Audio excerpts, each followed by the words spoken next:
നമസ്കാരം.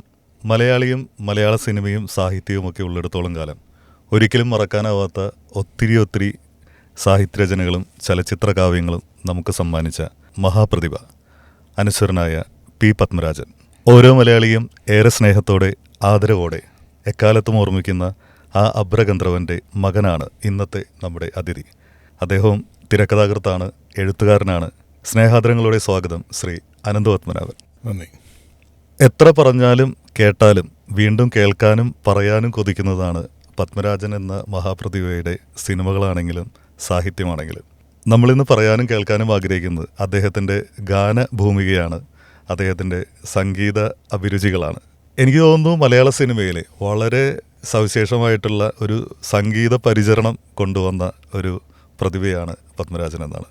പ്രയാണം എന്ന ആദ്യ സിനിമ ഭരതൻ എന്ന് പറഞ്ഞ മറ്റൊരു മഹാപ്രതിഭയുമായിട്ടുള്ള ഒരുപാട് ആഘോഷിക്കപ്പെട്ട അവരുടെ ഒരു കോംബോ, ആ ആദ്യത്തെ സിനിമയിൽ തന്നെ അതിൻ്റെ എല്ലാ പ്രതിഫലനവും ഉണ്ടായിരുന്നു.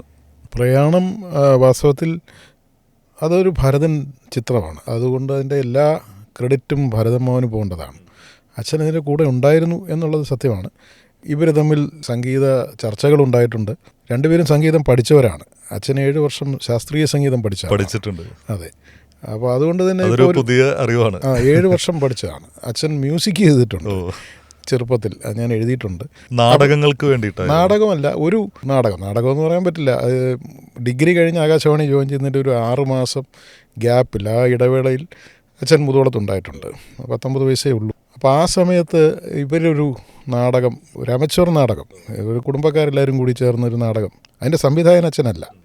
സംവിധായകൻ എനിക്ക് തോന്നുന്നത് അച്ഛൻ്റെ അമ്മാവൻ്റെ മകനും അച്ഛൻ്റെ അധ്യാപനമൊക്കെ ആയിരുന്ന മാധവൻപിള്ള സാറാണ്. മാധവൻപിള്ള വല്യച്ഛൻ അച്ഛൻ്റെ അമ്മാവൻ്റെ മോനാണ്. അതിൽ സംഗീത സംവിധായകൻ്റെ വേഷമായിരുന്നു അച്ഛന്. അച്ഛൻ്റെ മറ്റൊരു ബന്ധുവാണ് ശ്രീകുമാരൻ തമ്പി. ബന്ധു വളരെ അടുത്ത ബന്ധു. അച്ഛൻ്റെ വല്യമ്മയുടെ മകളുടെ ഹസ്ബൻഡിൻ്റെ അനിയനാണ്. അതുകൂടാതെ അദ്ദേഹത്തിൻ്റെ അമ്മാവൻ്റെ മകൻ ശ്രീകുമാരൻ തമ്പി, അദ്ദേഹത്തിൻ്റെ തമ്പി ചിറ്റപ്പൻ എന്നാണ് സ്ഥാനം കൊണ്ട് വിളിക്കുന്നത്. അച്ഛനേക്കാൾ 5 വയസ്സിന് മൂത്തതാണ്. അദ്ദേഹത്തിൻ്റെ അമ്മാവൻ്റെ മകൻ, അദ്ദേഹത്തിൻ്റെ ഏക മകൻ കല്യാണം കഴിച്ചിരിക്കുന്നത് അച്ഛൻ്റെ നേരെ ചേച്ചിയാണ്. അപ്പോൾ രണ്ടർത്ഥത്തിലും അളിയനാണ്. അന്ന് അദ്ദേഹം സിനിമയിലേക്ക് വന്ന് തുടങ്ങുന്നേ ഉള്ളൂ, തുടങ്ങിയിട്ടില്ല. ഹരിപ്പാട് ശ്രീകുമാരൻ തമ്പി എന്ന പേരിൽ ധാരാളം കവിതകൾ എഴുതി പ്രശസ്തനായിക്കൊണ്ടിരിക്കുന്നു. അദ്ദേഹം എഞ്ചിനീയറാണ്. എന്ന് എഞ്ചിനീയറിങ് കഴിഞ്ഞ് നിൽക്കുന്ന സമയം മറ്റുമാണ്. അദ്ദേഹത്തിൻ്റെ ചില വരികൾ അച്ഛൻ മ്യൂസിക് ചെയ്തിട്ടുണ്ട്. പക്ഷേ അച്ഛനിത് ഒരിക്കലും എവിടെയും പറഞ്ഞിട്ടില്ല. എവിടെയും എനിക്ക് മ്യൂസിക് അറിയാമെന്ന് ഫ്ലോണ്ട് ചെയ്തിട്ടില്ല. മ്യൂസിക് ചെയ്ത കാര്യം തന്നെ ഞങ്ങളൊക്കെ അറിയുന്നത്, അമ്മയ്ക്കറിയാമായിരുന്നു. എനിക്കൊന്ന് 89-90 കാലഘട്ടത്തിൽ ശ്രീലത നമ്പൂതിരി, പ്രശസ്ത നടി, അച്ഛൻ്റെ മറ്റൊരു ബന്ധുവാണ്. ശ്രീലത ചേച്ചി ഒരു ഓർമ്മക്കുറിപ്പിൽ തുടർച്ചയായിട്ട് മാതൃഭൂമിയിൽ അവർ ഒരു ഓർമ്മക്കുറിപ്പ് എഴുതിയിരുന്നു. അപ്പോൾ ഭാഗവതരായ രായൻകൊച്ചാട്ടൻ അപ്പോൾ ഇത് വായിച്ചപ്പോഴാണ് ഞാനൊക്കെ അന്തം വിട്ടു പോകുന്നത്. അപ്പോൾ അതിൽ പാട്ട് മ്യൂസിക് ചെയ്തപ്പോൾ പാടിയിരിക്കുന്നത് ഒന്ന് ശ്രീലത ചേച്ചിയും ഒന്ന് അച്ഛൻ്റെ തന്നെ അനിയത്തി, ഏറ്റവും ഇളയ അനിയത്തി പത്മപ്രഭയും. ഗായകൻ അച്ഛൻ്റെ നേരെ മൂത്ത ചേട്ടൻ, ഇപ്പോൾ ജീവിച്ചിരിക്കുന്ന പത്മധരനാണ്. ഇവരുടെ ഒരു കുടുംബ കൂട്ടായ്മയാണത്. പക്ഷേ അതിലെ പാട്ടുകൾ എനിക്കറിയില്ലായിരുന്നു. തമ്പിച്ചിറ്റപ്പനാണ് ഇത് പാടി കേൾപ്പിക്കുന്നത്. തമ്പിച്ചിറ്റപ്പൻ എഴുതി കൊടുത്തത് ചെപ്പോ ചെപ്പോ കണ്ണാടി ചെപ്പു കൊടുക്കയിലെന്തുണ്ട്, ഉണ്ണിക്കുണ്ണാൻ ചോറുണ്ട്. അപ്പോൾ അച്ഛൻ ഇങ്ങനെയാണ് ട്യൂൺ ചെയ്ത്, ചെപ്പോ ചെപ്പോ ചെപ്പോ ചെപ്പോ കണ്ണാടി ചെപ്പു കൊടുക്കയിലെന്തുണ്ട്, ഉണ്ണിക്കുണ്ണാൻ ചോറുണ്ട്. അതാണ്. അപ്പോൾ അദ്ദേഹം പറഞ്ഞതാണ് ചെപ്പോ ചെപ്പോ ചെപ്പോ കണ്ണാടി എന്നേ ഉള്ളൂ. അത് ചെപ്പോ ചെപ്പോ ചെപ്പോ കണ്ണാടി ചെപ്പു കൊടുക്കയിലെന്തുണ്ട്, ഉണ്ണിക്കുണ്ണാൻ ചോറുണ്ട്. അതാണ് ആ പഹാടി രാഗമാണ് എന്നുള്ളത് ഞാൻ പിന്നീടാണ്. അതുതന്നെയാണ് കാഞ്ചീരേ കാഞ്ചീരേ പ്രീത് മേരി സാഥി റുക്ക് ജാൻ ജാ ദിൽ തോടുക്കെ ചെപ്പോ ചെപ്പോ ചെപ്പോ ചെപ്പോ കണ്ണാടി. 18-19 വയസ്സുള്ളൊരു പയ്യൻ പഹാടിയാണ് അത് ചെയ്യുന്നത്. പക്ഷേ ഒരിക്കലും അച്ഛൻ സ്വന്തം പടങ്ങളിൽ മ്യൂസിക് ചെയ്യാൻ ഉദ്യമിച്ചില്ല. ഞാനൊരു മ്യൂസിക് ഡയറക്ടറാണെന്ന് പറഞ്ഞില്ല. പണ്ടെങ്കിലും ഒരു മ്യൂസിക് ഡയറക്ടർ ആയിരുന്നു എന്ന് പറഞ്ഞിട്ടില്ല. അത് പണി അറിയുന്നവർ ചെയ്തോട്ടെ, ഞാൻ കൂടെ നിന്നാൽ മതി എന്നുള്ളതായിരിക്കാം. നിറകുടങ്ങൾ പലപ്പോഴും തുളുമ്പാറില്ല എന്ന് പറയുന്ന പോലെ. അല്ല, ഞാൻ പലപ്പോഴും ആലോചിച്ചിട്ടുണ്ട്. ഇത് പലതിനും അദ്ദേഹത്തിൻ്റെ എല്ലാ പടങ്ങളും, ഇപ്പം സഞ്ജയ് ലീല ബൻസാലി ചെയ്യുന്ന പോലെ അദ്ദേഹത്തിൻ്റെ എല്ലാ പടങ്ങളും ചെയ്യാനുള്ള അപാരമായ പ്രതിഭയുള്ള ആളായിരുന്നു ഭരതൻ. അദ്ദേഹം പക്ഷേ പാട്ടുകൾ എഴുതിയിട്ടുണ്ട്, സംഗീതം ചെയ്തിട്ടുണ്ട്. ഇതെല്ലാം അദ്ദേഹത്തിന് എല്ലാ പടത്തിലും ചെയ്തുകൂടായിരുന്നു. ഒരുപക്ഷെ അദ്ദേഹത്തിൻ്റെ പല പാട്ടുകളിലും പടങ്ങളിലെയും പാട്ടുകൾ ഇതിലും ഗംഭീരമായേനെ.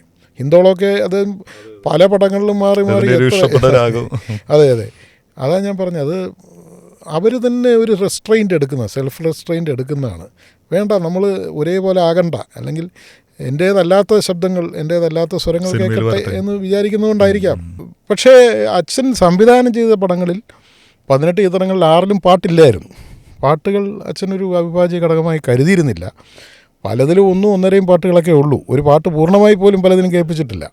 ഗന്ധർവന് മാത്രമേ ഉള്ളൂ ഒരു പ്രോപ്പറായിട്ടൊരു 3 പാട്ടുകൾ. അത് ആ പ്രമേയം ആവശ്യപ്പെട്ടത് കൊണ്ടായിരിക്കാം. അത് ഒരു കൃത്യമായൊരു ചലച്ചിത്ര അവബോധം അതിൻ്റെ പിന്നിലുണ്ടായിരുന്നു എന്ന് മാത്രമല്ല, അച്ഛൻ്റെ 18 സിനിമകളിലും ഒരു ചിത്രത്തിലൊഴികെ, അത് ഒരു കോറിയോഗ്രാഫർ എന്ന് പറയാൻ പറ്റില്ല, ഒരു നൃത്ത സംവിധായകൻ്റെ സഹകരണം അച്ഛൻ ഒരിക്കലും അച്ഛൻ്റെ പടങ്ങളിൽ ഉൾപ്പെടുത്തിയിരുന്നില്ല. ആകെയുള്ളത് പറന്ന് പറന്ന് പറന്ന് എന്ന ചിത്രത്തിൽ, അതും നൃത്ത ചുവടുകളല്ല. അന്ന് ആ സിനിമ 84ലാണ്. അന്നിവിടെ ഈ യോഗ സെൻറ്റേഴ്സൊക്കെ ആയി വരുന്നതേ ഉള്ളൂ, സൂംബയൊന്നും ഇല്ല. പക്ഷേ അതിലെ ഒരു ഇതിൽ താളമായി വരൂ എന്നൊരു പാട്ടുണ്ട്. അതൊരു ഒരു ഫ്ലൈറ്റ് ഓഫ് വുമൺഹുഡ് എന്നൊക്കെ പറയുന്ന രീതിയിലുള്ള ഒരു ലിബറേഷൻ്റെയൊക്കെ ഒരു ഇതായിട്ടാണ് എനിക്ക് തോന്നുന്നത്. ഒരു കൂട്ടം പെൺകുട്ടികൾ സ്വതന്ത്രകളായി പാറിപ്പറക്കുന്ന പോലെ ഒരു ഇതാണ്. അവരൊരുമിച്ച് അതിലെ നായികയോടൊപ്പം ഈ സൂംബ ക്ലാസ്സും ഒക്കെ ആയിട്ടിങ്ങനെ, അതിൽ ചില രംഗങ്ങൾ ശരിക്കും പറഞ്ഞാൽ ഇപ്പോൾ നോക്കിക്കഴിഞ്ഞാൽ യോഗയും സൂംബയും എല്ലാം കൂടെ കലർന്ന് ഒരു രീതിയിലാണ് ചെയ്തിരിക്കുന്നത്. അതിൽ ഈ പറഞ്ഞ ഏറ്റവും വിവാദമായി നിൽക്കുന്ന ക്രോസ് മസാജ് എന്ന് പറയുന്ന സംഭവം. പറന്നാണ് ഇവിടെ ആദ്യം ബ്യൂട്ടി പാർലറുകൾ, പിന്നെ ഈ യോഗ സെൻറ്റേഴ്സൊക്കെ, ഈവൺ ഈ വീഡിയോ സെൻറ്റേഴ്സിൻ്റെ ഇത് തുടക്കം, അന്നൊക്കെ വീഡിയോ സെൻറ്റേഴ്സായി വരുന്നേ ഉള്ളൂ. അപ്പോൾ അത് ഒക്കെ വരുന്ന അച്ഛൻ്റെ എനിക്ക് ഏറ്റവും പ്രിയം കുറഞ്ഞ സിനിമ പറന്നാണ്. ഇത് പറയുമ്പോൾ എന്നെ പലരും ചീത്ത പറയാറുണ്ട്. എനിക്കിഷ്ടപ്പെട്ടൊരു മൂവിയാണ് അത്. സഞ്ജയ് ബോബി അവർ പറയും അത്, പപ്പൻ ഒരിക്കലും അത് പറയരുത്, നല്ല പടമെന്ന് പറയും. പക്ഷെ അച്ഛൻ്റെ മറ്റ് പടങ്ങളുമായി കമ്പയർ ചെയ്യുമ്പോൾ എനിക്കെന്തോ അത്രയ്ക്ക് നന്നായില്ല. അച്ഛനും ആ അഭിപ്രായം തന്നെയായിരുന്നു ഉണ്ടായിരുന്നത് എന്ന് ഞാൻ മനസ്സിലാക്കിയിട്ടുണ്ട്. പക്ഷേ ഇതിൽ വളരെ രസകരമായ ചില രംഗങ്ങൾ, ഇത് എനിക്ക് തോന്നുന്നത് അന്നത്തെ ശാന്തി മാസ്റ്ററാണോ ആരോ, അവരുടെ ഫാമിലിയിൽപ്പെടുന്ന ആരോ ആണ് ഇത് കമ്പോസ് ചെയ്യുന്നത്. ഈ ഒരൊറ്റ സാന്നിധ്യമല്ലാതെ ഗന്ധർവനിൽ പോലും ഒരു കൊറിയോഗ്രാഫർ ഉണ്ടായിരുന്നില്ല. അത് അച്ഛൻ പലപ്പോഴും പറയുന്നത് അതൊരു പറ്റിക്കൽ പണിയാണെന്നാണ് പറയുന്നത്. ഈ നൃത്തം എളുപ്പമാണല്ലോ, ഏതെങ്കിലും ഒരു നൃത്ത സംവിധാനം ഏൽപ്പിക്കുക.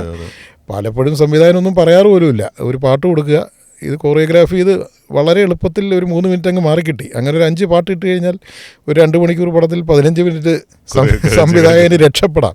അപ്പം അച്ഛനിത് പലരെയും പറയുന്നത് ഒരു എളുപ്പ സൂത്രപ്പണിയാന്ന് പറയും, ഇതൊരു അടവാന്ന് പറയും. എന്തോ അച്ഛൻ അതിന് വലിയൊരു വില കൽപ്പിച്ചിരുന്നില്ല. അച്ഛൻ പറയുന്നത് നൃത്ത ഇതിനെ പറ്റിയാണ്. ഇപ്പോൾ ഒരു ഡാൻസ് ബേസ് ചെയ്തിട്ടുള്ള ഒരു പടത്തിൽ അത് സാധൂകരിക്കും. പക്ഷേ എന്തോ അച്ഛൻ അത്തരം ഇത് വലിയ താല്പര്യം ഉണ്ടായിരുന്നില്ല, അങ്ങനെയാണ് ഞാൻ മനസ്സിലാക്കിയിട്ടുള്ളത്. പ്രയാണത്തിലേക്ക് വരുമ്പോൾ MB ശ്രീനിവാസൻ എന്ന് പറഞ്ഞ വലിയൊരു പ്രതിഭയാണ് അതിൻ്റെ സംഗീതം ചെയ്തിട്ടുള്ളത്. അതുപോലെ ഇപ്പോൾ അച്ഛൻ്റെ ഒരു സംഗീത അവബോധം നമ്മൾ പറഞ്ഞു.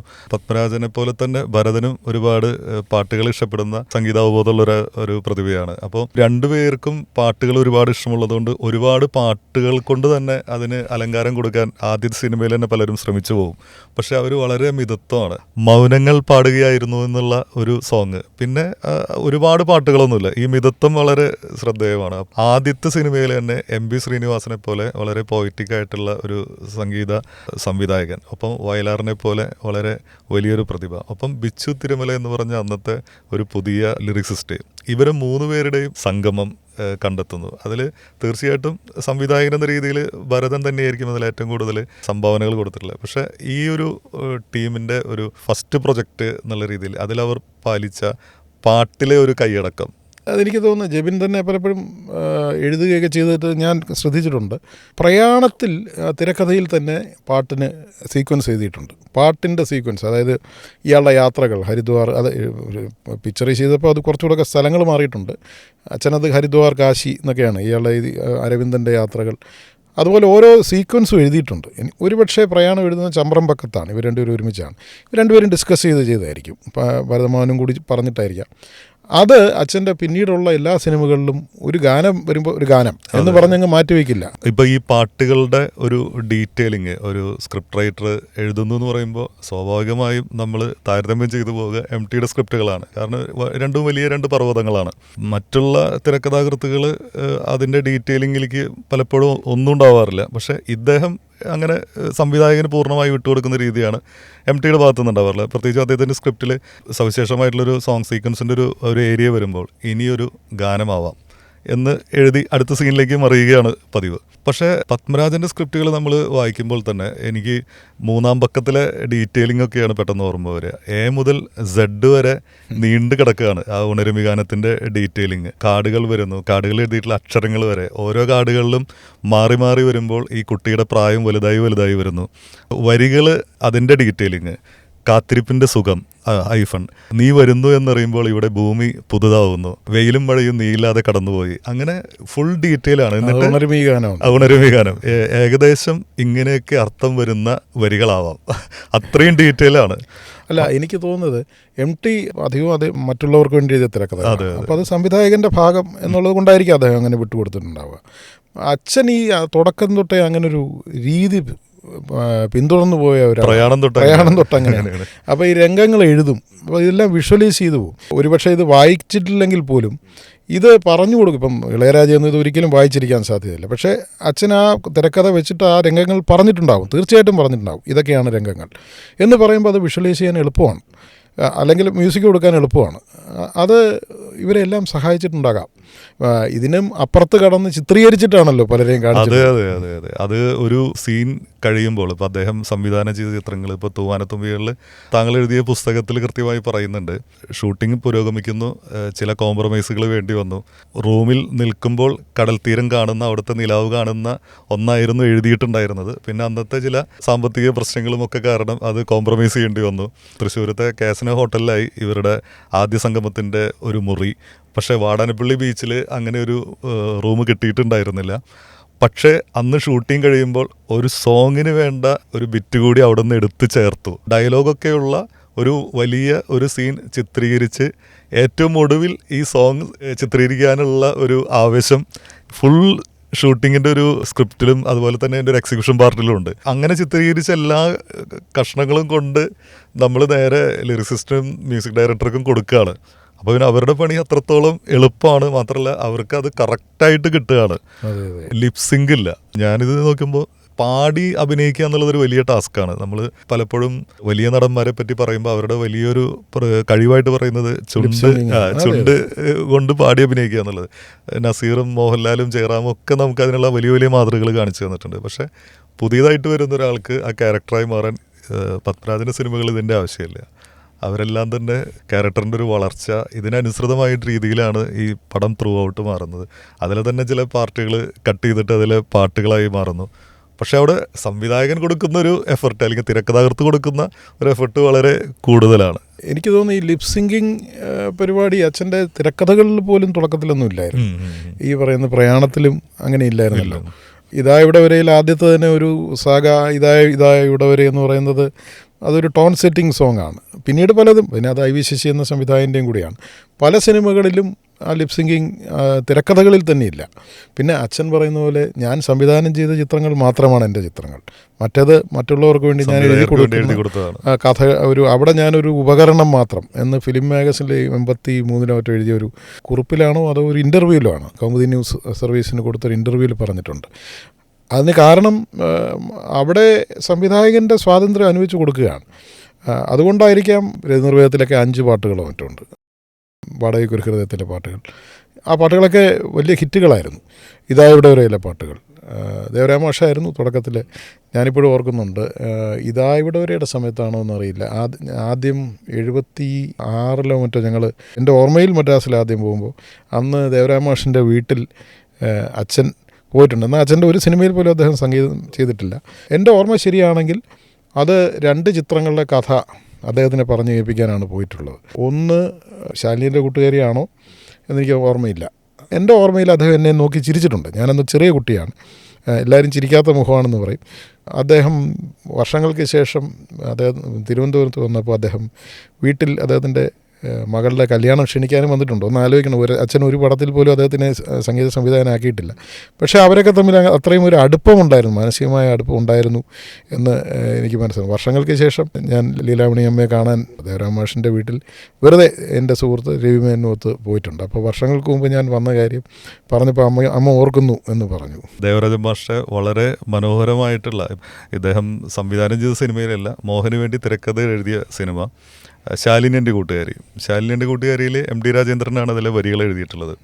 അപ്പോൾ അദ്ദേഹവുമായിട്ടുള്ളൊരു അഭിമുഖ സംഭാഷണത്തിനിടയിൽ പറഞ്ഞ രസകരമായൊരു കാര്യം ഉണ്ടായിരുന്നു. ഈ പേരുകൾ പത്മരാജൻ ഒരു രചനയ്ക്ക്, അത് സിനിമയാവട്ടെ സാഹിത്യമാവട്ടെ, കൊടുക്കുന്ന ടൈറ്റിലുകൾ വളരെയധികം മനോഹരമാണ്, വളരെയധികം പോയറ്റിക്കാണ്, കവിത തുളുമ്പുന്ന ടൈറ്റിലുകളാണ്.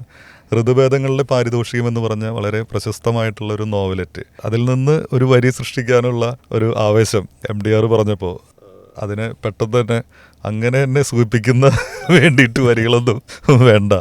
എൻ്റെ നായിക ഇടതൂർന്ന മുടിയുള്ളവളാണ്. സവിശേഷമായ സാഹചര്യത്തിൽ ഒരു അസുഖം മൂലം ഈ മുടി നഷ്ടപ്പെട്ടു പോവുകയാണ്. അപ്പം അതിനെ പിന്നീട് നമുക്ക് ആലോചിക്കുമ്പോൾ ഈ പാട്ടായിരിക്കണം അതിലേക്കുള്ളൊരു പ്രധാന പോയിൻ്റ്. അങ്ങനെയാണ് നിൻതുമ്പ് കെട്ടിക്കിട്ട് ചുരുൾമുടിയിൽ എന്ന പ്രശസ്തമായ ഗാനം വന്നതെന്ന് പറഞ്ഞിട്ടുണ്ട്.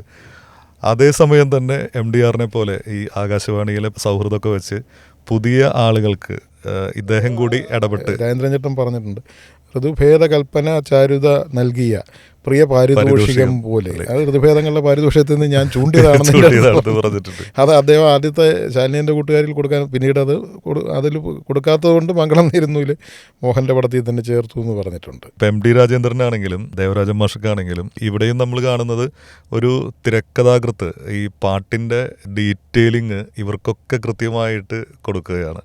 അവിടെയൊക്കെ തൻ്റെ സിനിമയിലെ, താൻ എഴുതുന്ന സിനിമയിലെ പാട്ട് ഇങ്ങനെ തന്നെ വരണം എന്നുള്ളൊരു നിർബന്ധം. ഇതിൽ അർത്ഥം മാറിപ്പോകാൻ പാടില്ല, വരികൾ മാറിപ്പോകാൻ പാടില്ല.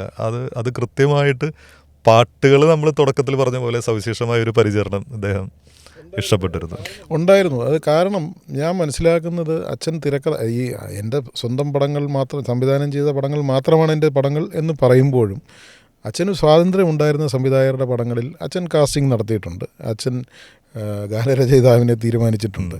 അതിൻ്റെ ഉദാഹരണം വാടകയ്ക്കൊരു ഹൃദയത്തിൽ കാവാലം നാരായണപ്പണിക്കരെ IV ശശിക്ക് പരിചയപ്പെടുത്തുന്നത്. അതിന് തൊട്ട് മുമ്പ് രവീന്ദ്രവേദത്തിലാണ് വരുന്നത്. ശരിക്കും അദ്ദേഹം തമ്പിലാണ് എഴുതുന്നതെങ്കിലും ആദ്യം പുറത്തു വരുന്ന ചിത്രം രവീന്ദ്രവേദമാണ്. അതുകൊണ്ടാണ് ഞങ്ങൾ ഗുരുവായൂർ കാശ്മീരിൽ എഴുതാൻ വേണ്ടി തുടങ്ങി. അതെ, അവസാന നിമിഷം അങ്ങനൊരു സംഭവം ഉണ്ടായിട്ടുണ്ട്. അതെൻ്റെ അടുത്ത് കൈതപ്രം തിരുമേനിയാണ് പറയുന്നത്. ഇവരൊക്കെ ഒരുമിച്ച് തിരുവരങ്ങൾ ഉണ്ടായിരുന്ന സമയത്തായിരുന്നു. ഒരു പാട്ട് എഴുതി, കാവലമാമൻ എന്നാണ് ഞാനൊക്കെ വിളിക്കുന്നത്. അദ്ദേഹം കാവലം എഴുതി കഴിഞ്ഞപ്പോഴാണ് എൻ്റെ നിർമ്മാതാവിന് ഭാസ്കരൻ മാഷ് വേണം, മഞ്ഞിലാസ്. അത് സ്വാഭാവികമായിട്ട് അവർ തമ്മിലുള്ള പഴയ അടുപ്പം കൊണ്ടായിരിക്കാം.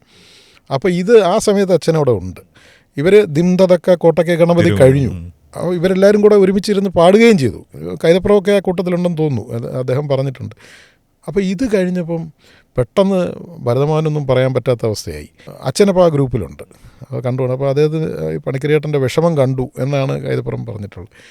അച്ഛൻ അവിടുന്ന് നേരെ ഇദ്ദേഹത്തിനെ വിളിച്ചുകൊണ്ട് പോകുന്നത് IV ശശിയുടെ ഇതിലാണ്. അപ്പോൾ വാടകയ്ക്കൊരു ഹൃദയം ഇതായവിടെ ഒരു സൂപ്പർ ഹിറ്റായിട്ട് നിൽക്കുന്ന സമയം, രവീന്ദ്രവേദവും കഴിഞ്ഞ് നിൽക്കുകയാണ്.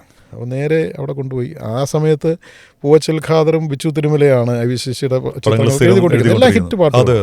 അതിൽ ആദ്യമായിട്ട് കാവാലം അങ്ങനെ വാടകയ്ക്കൊരു ഹൃദയത്തിന്, അതെ, ആദ്യത്തെ ആ ഒരൊറ്റ ചിത്രത്തിലൂടെ അദ്ദേഹത്തിന് ഏറ്റവും മികച്ച ഗാനരചയിതാവിനുള്ള അവാർഡ്. മനോഹരമായ പാട്ടുമായിരുന്നു. പൂവാങ്കുഴലി പെണ്ണിന് ഉണ്ടൊരു കിളുന്തു പോലുള്ള മനസ്സ്, നല്ല രസമുള്ള വരികൾ. പിന്നെ ഒഴിഞ്ഞ വീടിൻ ഓടോടി മൈന ചിലച്ചു, ഒഴിഞ്ഞ വീടിൻ ഉമ്മറക്കോലായിൽ ഓടോടി മൈന ചിലച്ചു, വാടകയ്ക്കൊരു ഹൃദയം. അതെ അതെ, സിനിമയുടെ പേര് തന്നെ ഉമ്മറക്കോലായില്ല, ഉമ്മറക്കോടിയിൽ. അത് കാവാലത്തിന്റെ എന്നൊക്കെ പറയുന്നത് അദ്ദേഹത്തിന് മാത്രം പറ്റുന്നു. രവീന്ദ്രവേദത്തിലെ പാട്ടുകളിലും ഒക്കെ ഈ പ്രയോഗങ്ങൾ ഗംഭീരാണ്. അതെ അതെ, കാലം കുഞ്ഞു മനസ്സിൽ ചാലം കൂട്ടി. അതൊരു ഭയങ്കര യുവത്വത്തിൻ്റെ ഒരു ഫ്ലറിഷ് കാണിക്കുന്ന ഒരു പാട്ടാണ്. അത് ഭയങ്കര രസകരമായിട്ട്. ജയചന്ദ്രനും യേശുദാസും ഒരുമിച്ചാണോ? അത് അല്ല, ജയചന്ദ്രനും വേറെ സംഘം വേറെ ആരൊക്കെ, എനിക്കൊന്ന് ഭരതനും ഒക്കെ കൂട്ടത്തിൽ പാടിയിട്ടുണ്ടെന്നാണ് എൻ്റെ ഒരു അറിവ്. പാട്ടിൻ്റെ ഒരു ഏരിയ അല്ലെങ്കിലും ജസ്റ്റ് നമ്മളൊന്ന് പെട്ടെന്ന് അതിൽ പപ്പൂസ് എന്ന് പറഞ്ഞൊരു പ്രയോഗമുണ്ട്. പപ്പൂസ് എന്ന് ജയഭാരതി കൃഷ്ണേന്ദ്രൻ്റെ ക്യാരക്ടറിനെ വിളിക്കുന്നുണ്ട്. അപ്പോൾ ഈ പപ്പൂസ് എന്നുള്ള ക്യാരക്ടർ അത് ആ പേര് അവിടെ 1-2 തവണ വിളിച്ചു പോകുന്നു. പിന്നീട് അത് ഫാസിലൊരു സിനിമയുടെ ടൈറ്റിലായിട്ട് വരുന്നു.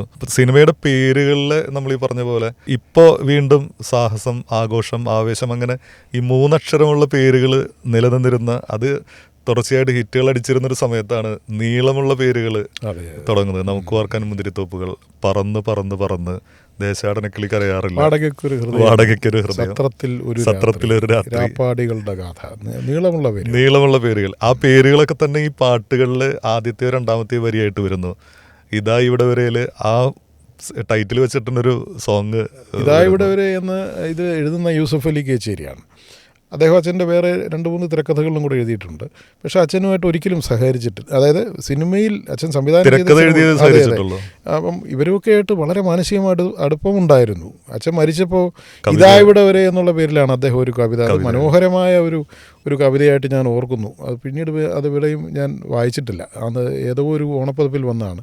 വളരെ ഹൃദയസ്പർശിയായ അച്ഛനുള്ളൊരു അഞ്ജലി പോലെയാണ് അതിൻ്റെ അകത്ത് യൂസഫ് അലി സാർ എഴുതിയിരിക്കുന്നത്. അദ്ദേഹത്തിൻ്റെ സംഗീത സംവിധായകനെ പറ്റി നമ്മൾ പറഞ്ഞു. ഒരു കവിത എഴുതിയതിനെ പറ്റിയിട്ട് വായിച്ചു കേട്ടിട്ടുണ്ട്, അവളുടെ സന്ധ്യാനാമം. അതിൻ്റെ പിന്നിൽ ഒരു വലിയ നൊമ്പരത്തിൻ്റെയും പിന്നീട് ഒരിക്കലും ഒരുമിക്കാതെ പോയതിൻ്റെ ഒരു കഥയുണ്ട്. അത് ഞാൻ പലപ്പോഴും പറഞ്ഞിട്ടുള്ളതാണ്.